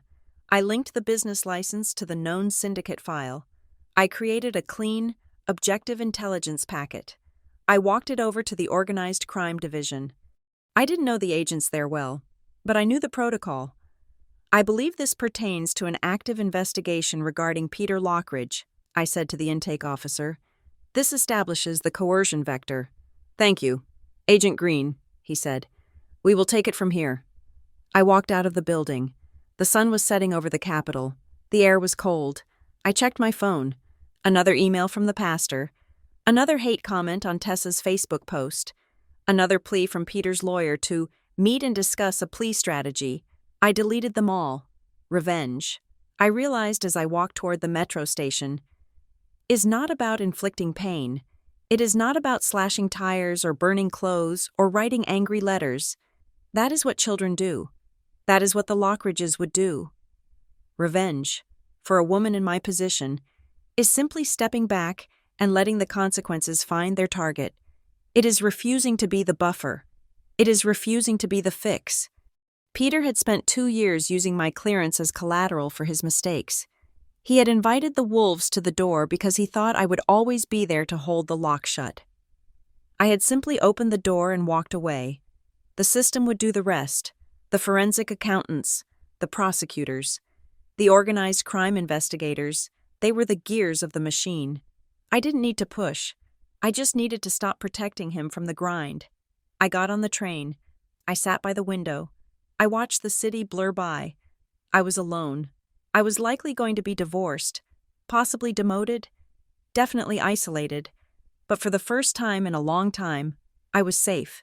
And as the train accelerated into the tunnel, heading away from the chaos I had left behind, I closed my eyes and finally, truly, exhaled. The legal machinery of the United States government is not a swift hammer. It is a slow, grinding press that squeezes the air out of a room until the people inside are willing to agree to anything just to breathe again. By Wednesday morning, the plea offers were on the table. Diane and Gavin Lockridge were given the suburban ignorance discount. The prosecutor, a sharp woman named Rodriguez who had zero patience for performative innocence, offered them a deal that would keep them out of prison, but leave a permanent stain on their pristine reputations. They would plead guilty to a misdemeanor charge of unauthorized access to government property. They would pay a fine of $15,000 each. They would submit to a 5-year probationary period where their digital devices were subject to random search. They took it, or rather, their lawyers took it while Diane wept in the hallway about how she could never show her face at the Briar Hollow Garden Club again. Miles was a different story. Miles had taken a photograph. Miles had created a digital duplicate of a classified document. That moved him out of the realm of accident and into the realm of gross negligence. The offer for him was a felony conviction. No jail time, provided he surrendered all electronics for forensic scrubbing and served 2 years of house arrest. But he would carry the felony brand for the rest of his life. He would never own a gun again. He would never get a security clearance. He would likely lose his contractor license. He signed the paper with a shaking hand, looking at me across the table with eyes that were no longer arrogant, just terrified. But Peter was not offered a deal. The discovery of the USB drive and the handwritten password note, combined with the text messages I had provided regarding the debt, had elevated his case to a different stratosphere. He was looking at charges under the Espionage Act: unauthorized possession with intent to distribute, conspiracy to defraud the United States. His lawyer looked tired. Peter looked like a ghost. He sat in the conference room in an orange jumpsuit that hung loosely on his frame. his charismatic salesman's smile completely erased. He kept looking at the door, as if expecting his mother to burst in and fix it, but Diane was not coming. She was busy saving herself. I felt nothing for him. That was the most jarring realization of the week. I looked at the man I had married and felt the same clinical detachment I felt when looking at a compromised server. He was a vulnerability that had been patched. I thought the worst was over. I thought the containment was successful. The files were recovered. The devices were seized. The leak was plugged. I was wrong. At 2 p.m, while I was in the basement annex reviewing an unrelated threat stream, the red phone on the wall buzzed. It was the crisis management unit. "Agent Green," the voice on the other end was clipped and fast. "We have a signature match on the open web. You need to get up here, now." I ran. I took the stairs 2 at a time, my badge bouncing against my chest. When I entered the war room, the mood was frantic. 3 analysts were typing furiously. A large monitor on the wall was displaying a waveform audio file. "What is it?" I asked, breathless. Did the photo Miles took get out? Did he upload it? "No," the lead analyst said. "It is not the photo. It is a retelling. Someone is talking about the contents of the file, and it is trending." He pointed to the screen. It was a podcast platform. The show was called Suburban Nightmares, a third-tier true crime podcast that usually focused on HOA disputes and local scandals. The episode title was The Spy in the Guest Room. My sister-in-law, the Fed. My blood ran cold. "Play it," I said. The analyst hit the spacebar. A voice filled the room. It was breathless, dramatic, and unmistakably Tessa. "So, we are just having a family dinner, right? And my brother's wife, who thinks she is literally James Bond, leaves her super-secret briefcase open, and we look, because who wouldn't? And oh my God, you guys, the stuff in there, it wasn't just boring numbers, it was maps, like real maps of the Baltimore rail yards, and there were these pictures of shipping containers, blue ones, with these weird serial numbers. She had them circled in red ink, and there was this note about a midnight run on Tuesday. I mean, it sounded like a movie. And then she calls the SWAT team on us. Can you believe that she ruined my mom's birthday because we saw a picture of a blue box? The room was silent, except for the hum of the servers. "Stop it," I whispered. The audio cut off. "When was this uploaded?" I asked. 40 minutes ago, the analyst said. "It has 3,000 listens, but the algorithm picked up the keywords Baltimore, rail yards, and midnight run. That combination flagged our system." I closed my eyes. Tessa. She hadn't just gossiped. She had broadcast specific operational details to the entire internet for clout. She wanted sympathy. She wanted to be the victim of the crazy government sister-in-law. She didn't realize that by mentioning the blue box and the midnight run, she had just burned a live operation. "Get me the transcript," I ordered, my voice snapping into command mode. "I need to see exactly what she said, word for word." "We are scrubbing the episode from the platform," the analyst said. "We sent a takedown order." "It is too late," I said. 3,000 people heard it, if one of them is a scout for the syndicate, or a foreign intelligence monitor. The data is in the wild. We have to assume the hostile actors have heard it. I grabbed the transcript that the printer spit out. I scanned the text. Tessa had a photographic memory for drama. She remembered the details that looked cinematic to her. Blue shipping containers, serial numbers starting with JKL, Tuesday midnight. My heart hammered against my ribs.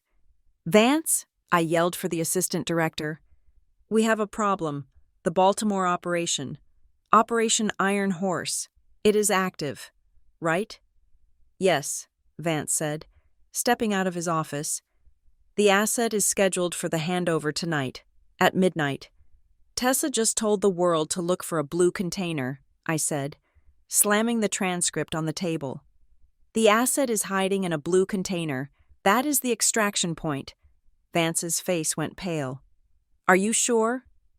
"Page 12, I said. I circled it. She saw it.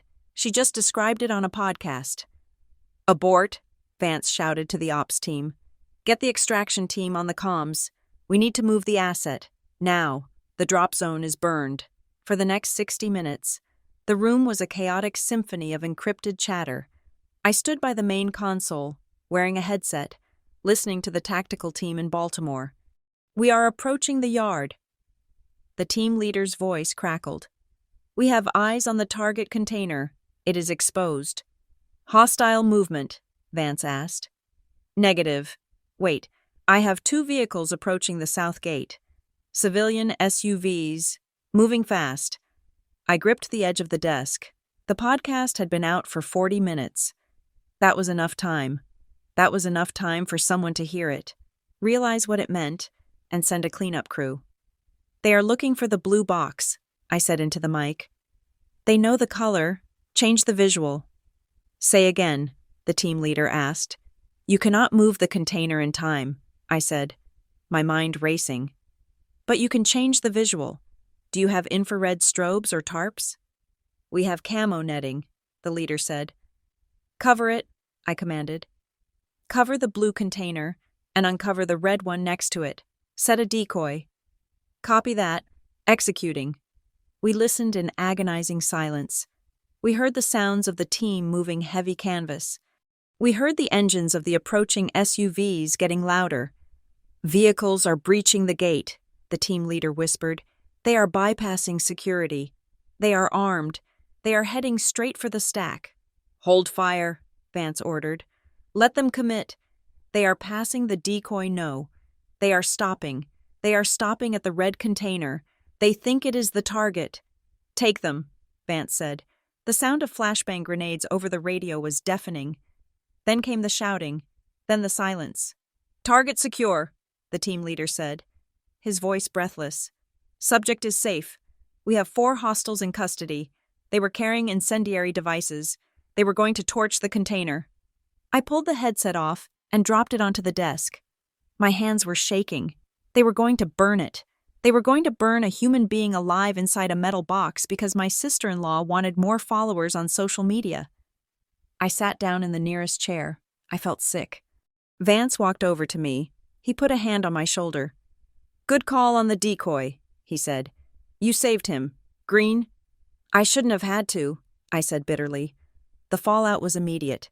The Bureau didn't just take down the podcast. They seized Tessa's recording equipment. They served her with a cease and desist order so heavy it probably cracked her coffee table. They didn't arrest her yet because proving intent to harm national security was harder with a podcast than with a photo, but they made it clear her life as an influencer was over. That evening, as I was leaving the building, my phone rang. It was a number I didn't recognize. I answered. "You monster!" It was Diane. Her voice was unrecognizable, distorted by a rage that bordered on madness. "You sent agents to Tessa's apartment," she screamed. "She is just a girl. She was just talking. You have destroyed this entire family. Are you happy? Do you feel powerful? She almost killed a man." "Diane," I said, my voice steady. "She broadcast the location of a witness to a murder. 4 men with gas cans showed up because of her podcast. If I hadn't stopped it, there would be a body in the morgue tonight. Is that the kind of fame she wanted?" "You are lying," Diane shrieked. "You are making it up to justify what you did to Peter. You are a cold, heartless bee." I hung up. I blocked the number. I walked to my car. The parking garage was empty. My footsteps echoed on the concrete. I felt a strange sense of finality. The plea deals were signed. Peter was going away for a long time. Tessa was silenced. The operation was salvaged. I thought I had won. I thought I had closed the book. I got into my car and locked the doors. I checked my email on my phone. A habit I couldn't break. There was a new message in my personal inbox. It had arrived 2 minutes ago. The subject line was blank. The sender was a string of random numbers and letters, an encrypted relay address. I opened it. There was no text, just an image. I zoomed in. It was a photo taken in a dimly lit bar. I could see the edge of a beer coaster and a bowl of peanuts. And next to the beer was a piece of paper. It was blurry, but the header was legible. top secret, / no foreign. And below the header, I could see a diagram. It wasn't page 33. It wasn't the rail yard. It was page 47, the missing page, the summary page with the list of active field agent names. The page I thought had just been misplaced or fallen under the fridge. My breath hitched in my throat. Miles hadn't taken this picture. Tessa hadn't described this page. This photo was taken in a bar, which meant someone had physically removed page 47 from the kitchen on Saturday night. Someone had walked out of the house with it before the raid, and that meant the leak wasn't plugged. It meant there was another player, someone I hadn't noticed, someone who was smart enough not to post on Facebook or talk on a podcast. A message bubble appeared below the photo. You think you caught them all? You only caught the loud ones. I stared at the screen, the blue light illuminating my face in the dark car. The victory I had felt 5 minutes ago evaporated. The nightmare wasn't over. It had just entered the second phase. I moved into a studio apartment in the Navy Yard district 3 days after receiving the anonymous email.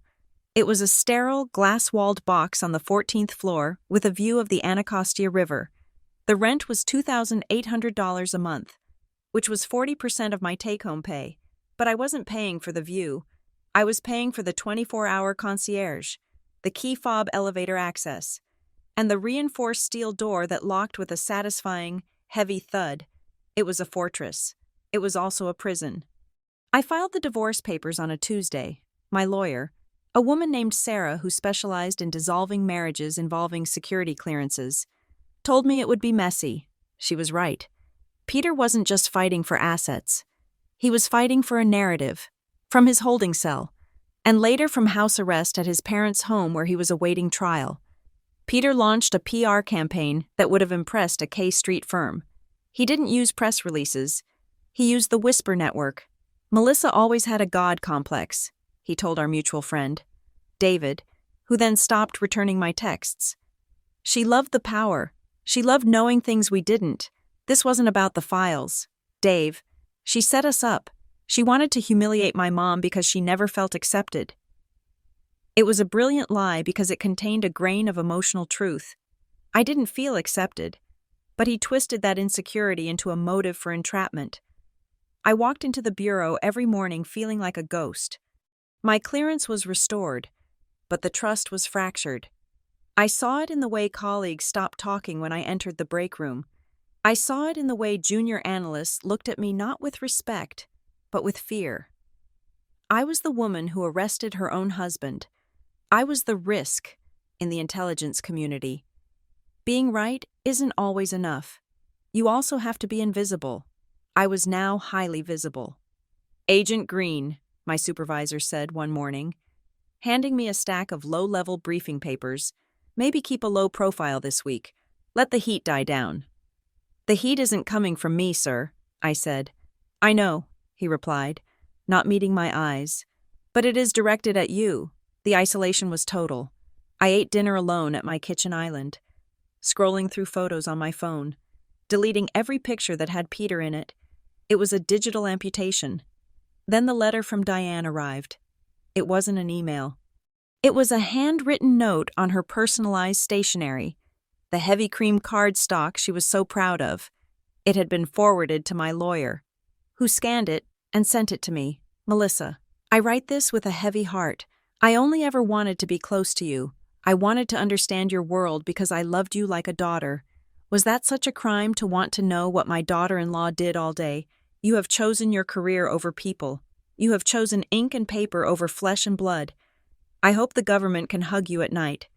Melissa, because you have ensured that no one else ever will. Diane, I read it twice. The first time, I felt a pang of guilt, that old reflex to please, to smooth things over. The second time, I saw the manipulation. I only ever wanted to be close to you.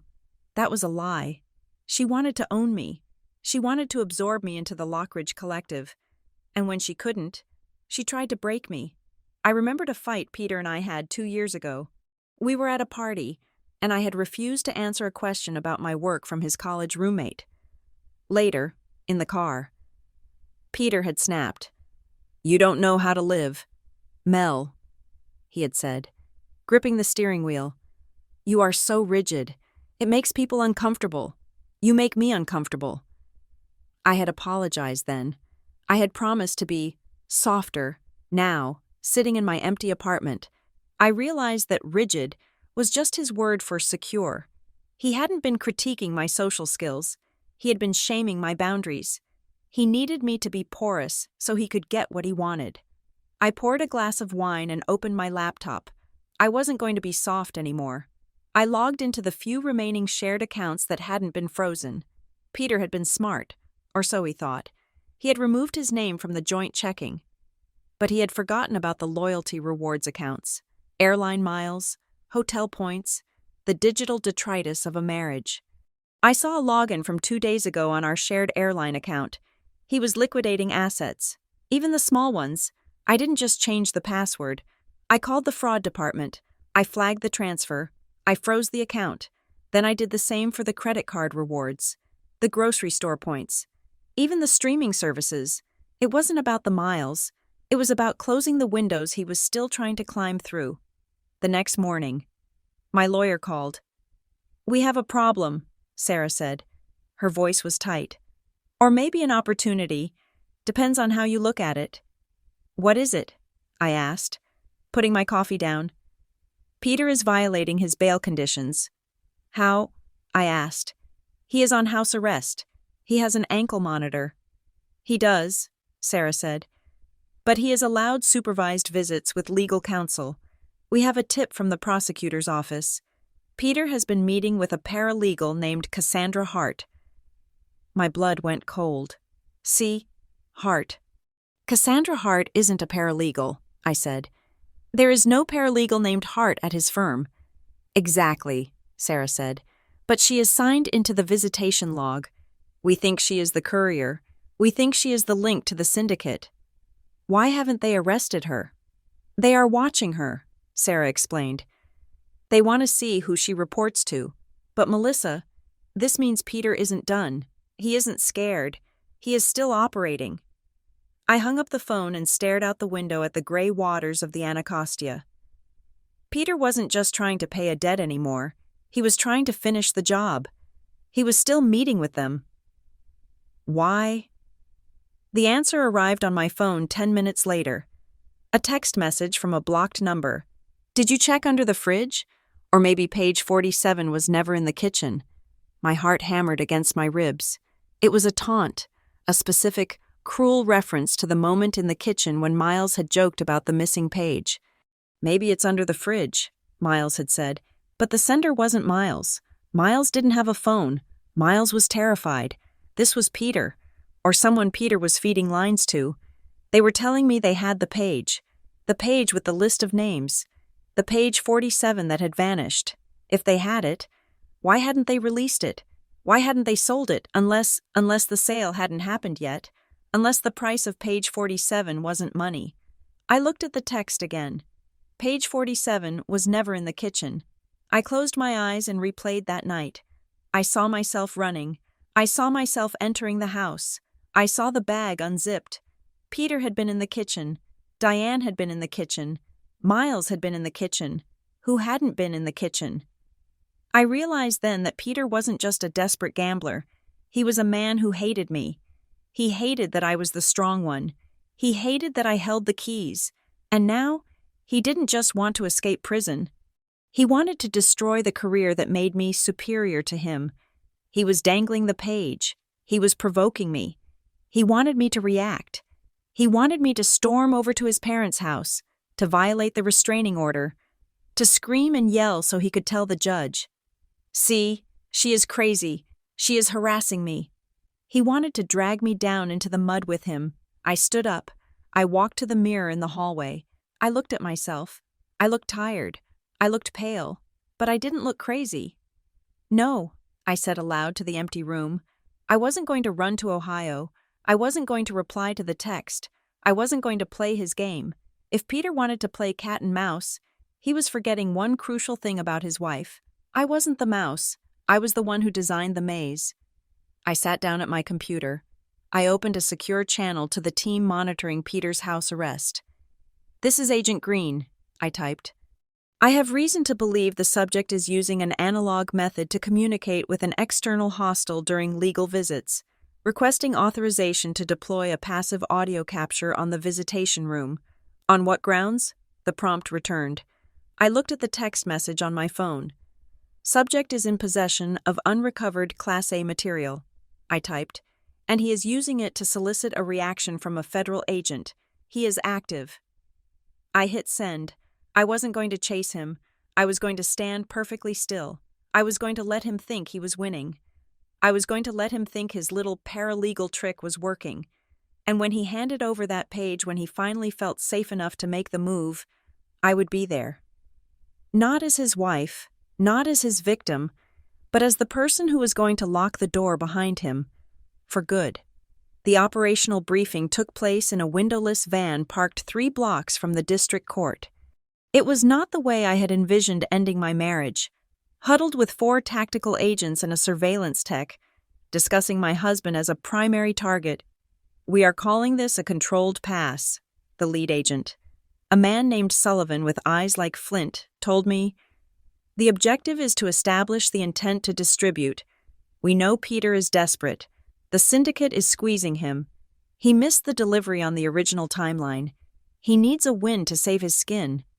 He needs the file, I said, looking at the manila envelope in my hands. Inside was a folder labeled Basic Work Files. It contained 30 pages of declassified sanitation reports for the Department of Transportation, formatted to look exactly like the grid vulnerability assessment. To the untrained eye, it was a treasure map of infrastructure weaknesses. To an analyst, it was a report on garbage truck routes in rural Kentucky. We have suppressed his ankle monitor alert for a 2-hour window, Sullivan continued. We intercepted a call he made to a burner number this morning. He thinks he has arranged a secure transport. He is coming to meet you. Where? The old Eastgate Mall, Sullivan said. Underground parking, level B. It has been condemned for 3 years. No cameras, no security, perfect for a rat. I felt a cold shiver that had nothing to do with the air conditioning. Eastgate. We used to go to the movies there when we were first dating. We had kissed in that parking lot. Now, it was a kill box. We will be on the perimeter, Sullivan assured me. You will be wired. If he gets within 5 feet of you without authorization, we breach. If he shows a weapon, we breach. But we need the handoff. Melissa, we need him to take the bait. I nodded. I understand. I drove my own car. The drive to the outskirts of the city was a blur of neon lights and rain. The windshield wipers beat a rhythmic tempo that matched the pounding of my heart. I wasn't worried that Peter would hurt me. What unsettled me was the point of no return the moment I was about to step into. I was preparing to face him, to watch him undo his own position with his choices. The note we slipped to him through his so-called paralegal was blunt and precise. I have the complete file. I'm willing to exchange it for an uncontested divorce and your discretion. Let's talk. He answered in under 3 minutes. Agreed. The shopping complex rose out of the night, half-lit and hollow, a stripped-down monument to a busier past.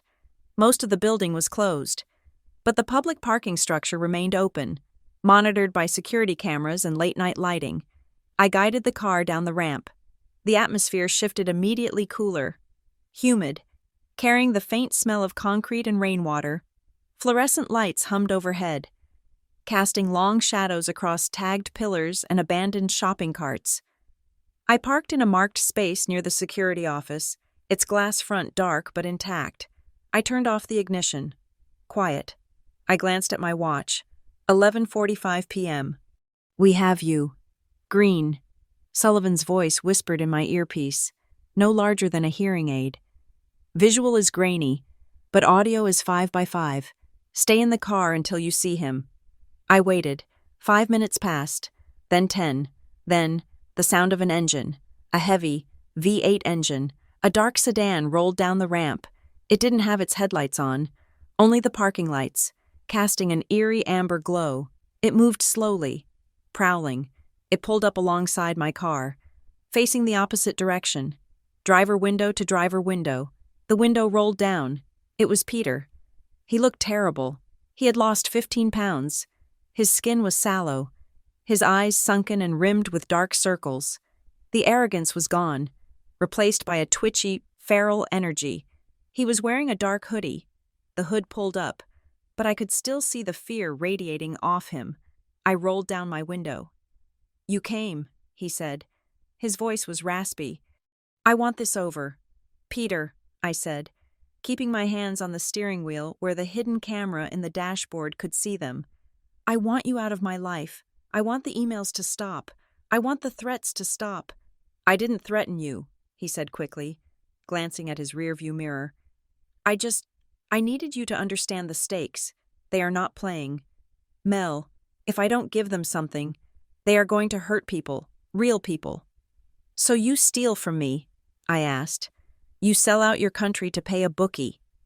"It is not just a bookie," he snapped, hitting the steering wheel.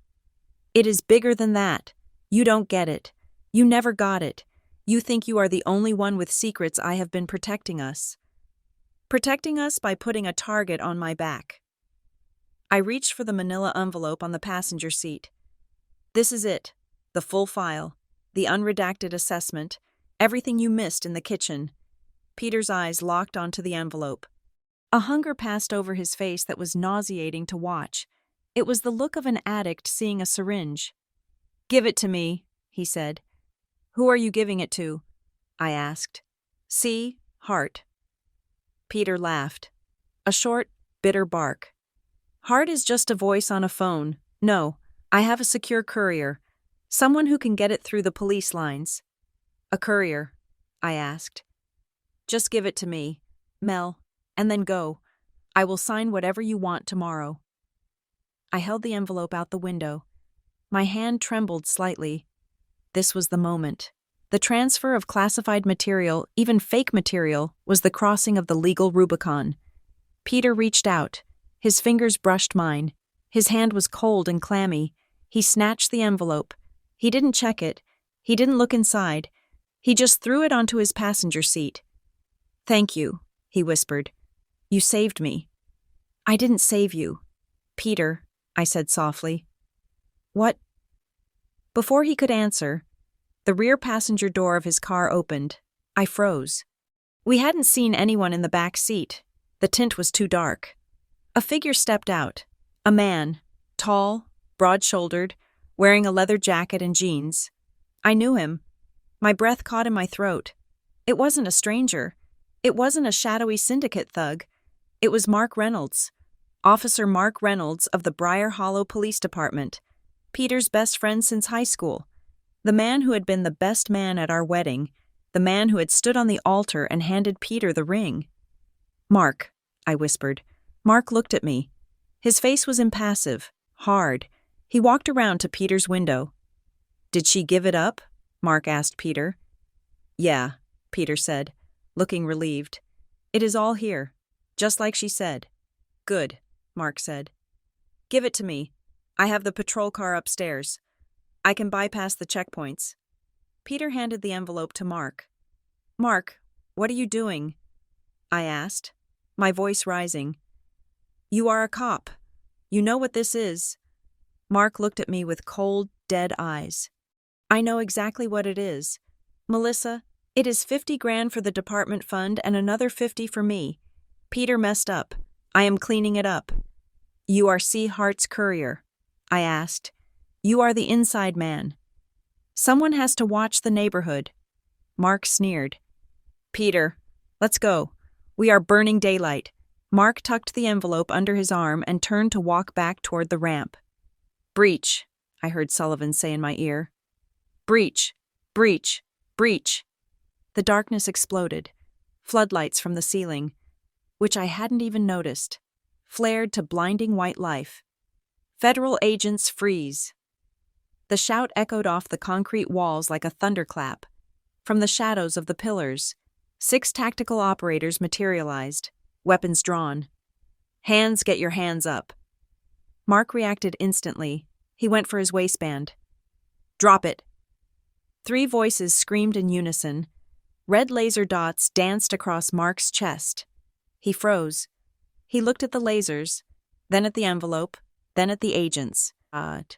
Slowly, very slowly. He raised his hands. The envelope fell to the oily concrete floor. Peter panicked. He slammed his car into reverse.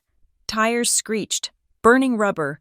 He tried to spin the car around, to aim for the exit ramp, but an armored SUV surged out from behind a concrete wall. Blocking the path, Peter slammed on the brakes to avoid a collision. His car stalled. Out of the car now. Agents swarmed Peter's vehicle. They shattered the driver's side window with a baton. Glass sprayed everywhere. Peter was screaming. "She set me up! She set me up! I didn't know. It was a trap." An agent hauled him out through the broken window. He hit the ground hard. I saw his face pressed against the concrete, distorted by pressure and terror. "Cuff him." I sat in my car, watching. I felt detached, like I was watching a movie I had already seen. They cuffed Mark Reynolds next. He didn't scream. He just stared at Peter with pure hatred. Sullivan walked over to Mark's car, a black unmarked sedan parked further back in the shadows that we hadn't seen initially. He signaled for a search. "Agent Green," Sullivan said in my ear, "you are clear to exit the vehicle." I opened my door and stepped out. The air smelled of exhaust and ozone. I walked over to where they were holding Peter. He looked up at me. His cheek was bleeding from a cut from the glass. "Mel," he sobbed. "Mel, tell them I was just trying to fix it. Mark made me do it. He said he would hurt Mom." "Stop lying, Peter," I said. Sullivan walked up to me, holding an evidence bag. Inside was a ruggedized hard drive. "Found this in Reynolds' glove box," Sullivan said. "We just did a field rip. It contains the original 14 photos taken by Miles Lockridge, plus a folder of text files." He held up a tablet showing the contents. There was a text file titled leverage_plan ... txt ... I read the preview ... Tell her we have page 47. Send the photo to the bar ... Make her think we are everywhere. If she doesn't break, threaten the pension. I looked at Peter. "You wrote this," I said. "You and Mark. You weren't protecting your mom. You were planning how to psychologically break me so I would give you the rest of the files." Peter stopped crying. He looked at the evidence bag, then at me. The mask dropped completely. "You think you are better than us?" he spat. "You think because you have a badge you are special? You are just a clerk. Melissa, a clerk who forgot her place." "My place," I said, looking down at him, "is standing here. Your place is in a federal supermax." "Get him out of here," Sullivan ordered. They dragged him away. He didn't look back. I looked at Mark Reynolds, the best man, the police officer. "Why, Mark?" I asked. He shrugged as the agents pushed him toward the van. "Inflation. Melissa, government pay doesn't cover the lifestyle anymore. You should know that." I watched the taillights of the tactical vans disappear up the ramp. The silence returned to the garage, heavier than before. I looked at the manila envelope lying on the ground in a puddle of oil. The bait. It was ruined. I felt a profound sense of exhaustion. I had won. I had caught the leak. I had identified the insider threat. I had neutralized the blackmail ring. But I had also just watched the last 6 years of my life get handcuffed and dragged away. I walked back to my car. I sat in the driver's seat for a long time, listening to the rain drip from the ceiling. I didn't feel guilty. I waited for the guilt, for the regret, for the what if. But it didn't come. All I felt was the cold, hard clarity of the truth. Peter hadn't been a victim of circumstance. He hadn't been a good man who made a mistake. He had been a dormant threat, waiting for the right pressure to crack open. And I was just the analyst who finally saw the pattern. I started the engine. I drove up the ramp, out of the darkness, and into the city lights. I didn't go home. I went back to the office. I had a report to write. And for the first time in months, I knew exactly what to say. The federal courthouse in downtown Columbus was a building designed to make human beings feel small. The ceilings were too high, the marble was too cold, and the air conditioning hummed with the indifference of a machine that never sleeps. It was the perfect setting for the end of the Lockridge dynasty. The sentencing hearing took place on a rainy Tuesday in March, exactly 6 weeks after the incident in the parking garage. The swiftness of the proceedings was a testament to the overwhelming weight of the evidence we had gathered. There were no drawn-out jury deliberations. There were no dramatic surprise witnesses. When the FBI puts a damning text file titled "Leverage Plan" on the projector screen, defense attorneys tend to stop fighting for acquittal and start begging for mercy. Diane and Gavin were up first. They stood before the judge looking like two people who had wandered into the wrong movie. Diane was wearing a muted gray suit, a far cry from her usual floral prints. She was trembling. Gavin just stared at the floor, a man whose patriarchal authority had been stripped away layer by layer until only a frightened retiree remained. The judge, a stern woman with reading glasses perched on the end of her nose, did not buy the confused grandmother act. "Mrs. Lockridge," the judge said, her voice echoing in the wood-paneled room. "You treated a federal agent's secure workspace like a pantry. You violated the privacy of your guest, and in doing so, you endangered national security.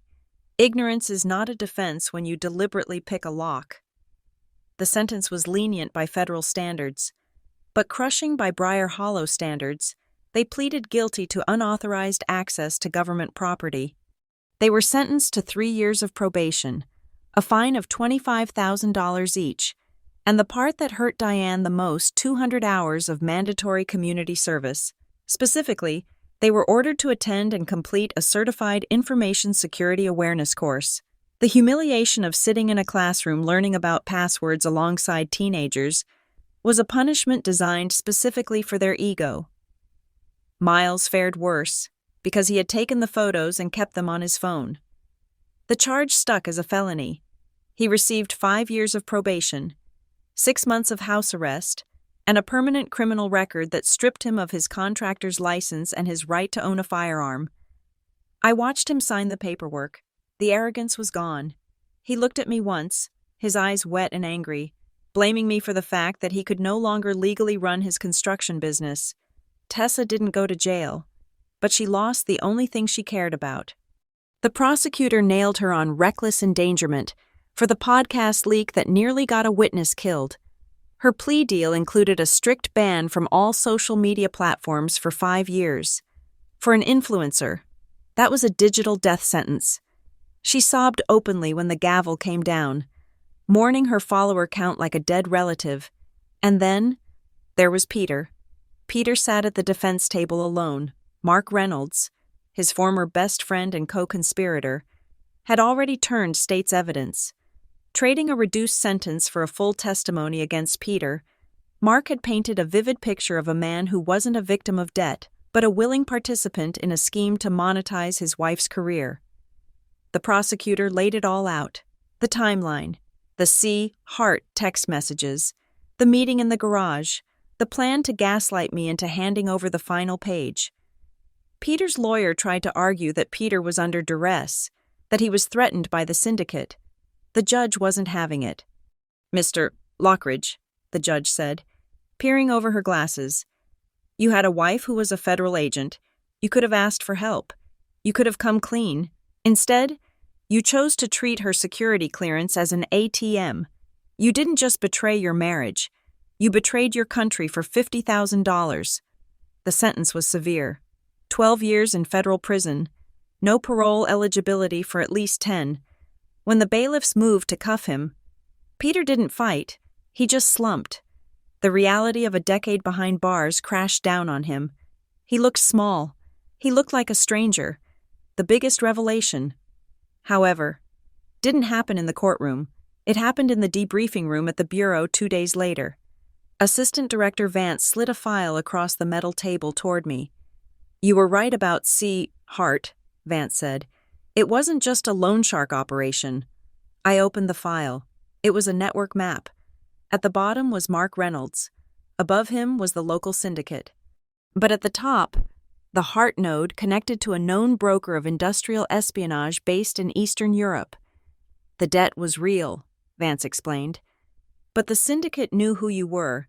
They targeted Peter specifically because of your access.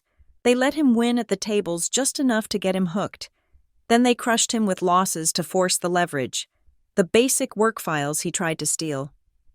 They were going to be used to map the vulnerabilities of the entire Eastern rail grid for a foreign state actor. I stared at the diagram. So it was an intelligence operation, from the start. Yes, Vance said. And by setting that trap in the garage, by catching Mark Reynolds and the hard drive, you rolled up the entire domestic cell. We arrested 12 other intermediaries this morning. The pipeline is shut down. He paused, then offered a rare smile. You didn't just save your career, Melissa. You stopped a massive data hemorrhage. The director is pleased. Your suspension is expunged. You are being promoted to Section Chief of Internal Threat Assessment, effective immediately. I should have felt elated. I should have felt triumphant. I had won on every front. The bad guys were in jail. The threat was neutralized. My career was better than ever. But as I walked out of the bureau, clutching my new badge, I felt a hollow ache in my chest. Success in the intelligence world is silent. There would be no headlines. No one in Briar Hollow would ever know that Peter wasn't just a bad husband, but a pawn in an international spy ring. To them, I would always be the woman who put her family in prison because she took her job too seriously. The attack on the infrastructure never happened. The lights stayed on. The trains kept running. The silence was the proof of my victory. But silence is a lonely companion. I went to see Peter one last time before his transfer to the federal penitentiary. It was a glass partition visit. He was wearing an orange jumpsuit, and his hair had been buzzed short. He looked older, harder. We sat in silence for a long minute. My mom says you put a lien on the house, Peter said. His voice was tinny through the speaker. I am recovering the assets you stole, I said calmly. The forensic accounting showed you drained our retirement fund to pay the interest. I am just getting back what is mine. He laughed. A dry, humorless sound. You always counted every penny. You always followed every rule. Someone had to, I said. He leaned forward, his forehead resting against the glass. He looked at me with a mixture of hatred and genuine confusion. Was it worth it, Mel? He asked. You have your promotion. You have your clearance. But you are alone. You destroyed a whole family. You put my parents on probation. You put me in a cage. All for what? For some files. For 47 pages of paper. I looked at him. I looked at the man I had once thought was my partner. I didn't destroy this family. Peter, I said. My voice was steady, quiet, and absolutely final. You did. You destroyed it the moment you decided that my boundaries were an insult to you. You destroyed it when you decided that your greed was more important than my safety. It was just paper, he shouted, his composure cracking. It was just work. No, I said. It was trust. And you didn't just break it. You sold it. I stood up. I didn't feel the need to explain the national security implications to him anymore. He wouldn't understand. He would never understand.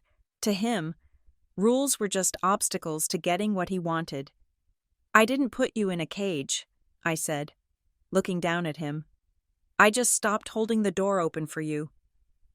I hung up the phone. I didn't look back as the guard tapped him on the shoulder. I drove back to my apartment in the Navy Yard. It was raining again. The city lights smeared across the wet pavement like oil paint. I entered the lobby. The concierge nodded to me. Evening, Ms. Green. Good evening, I said. I took the elevator to the 14th floor. I walked to my door. I placed my thumb on the scanner. The biometric lock beeped a cheerful green access granted. I heard the heavy deadbolt slide back with a solid, reassuring thud. I walked inside. The apartment was quiet.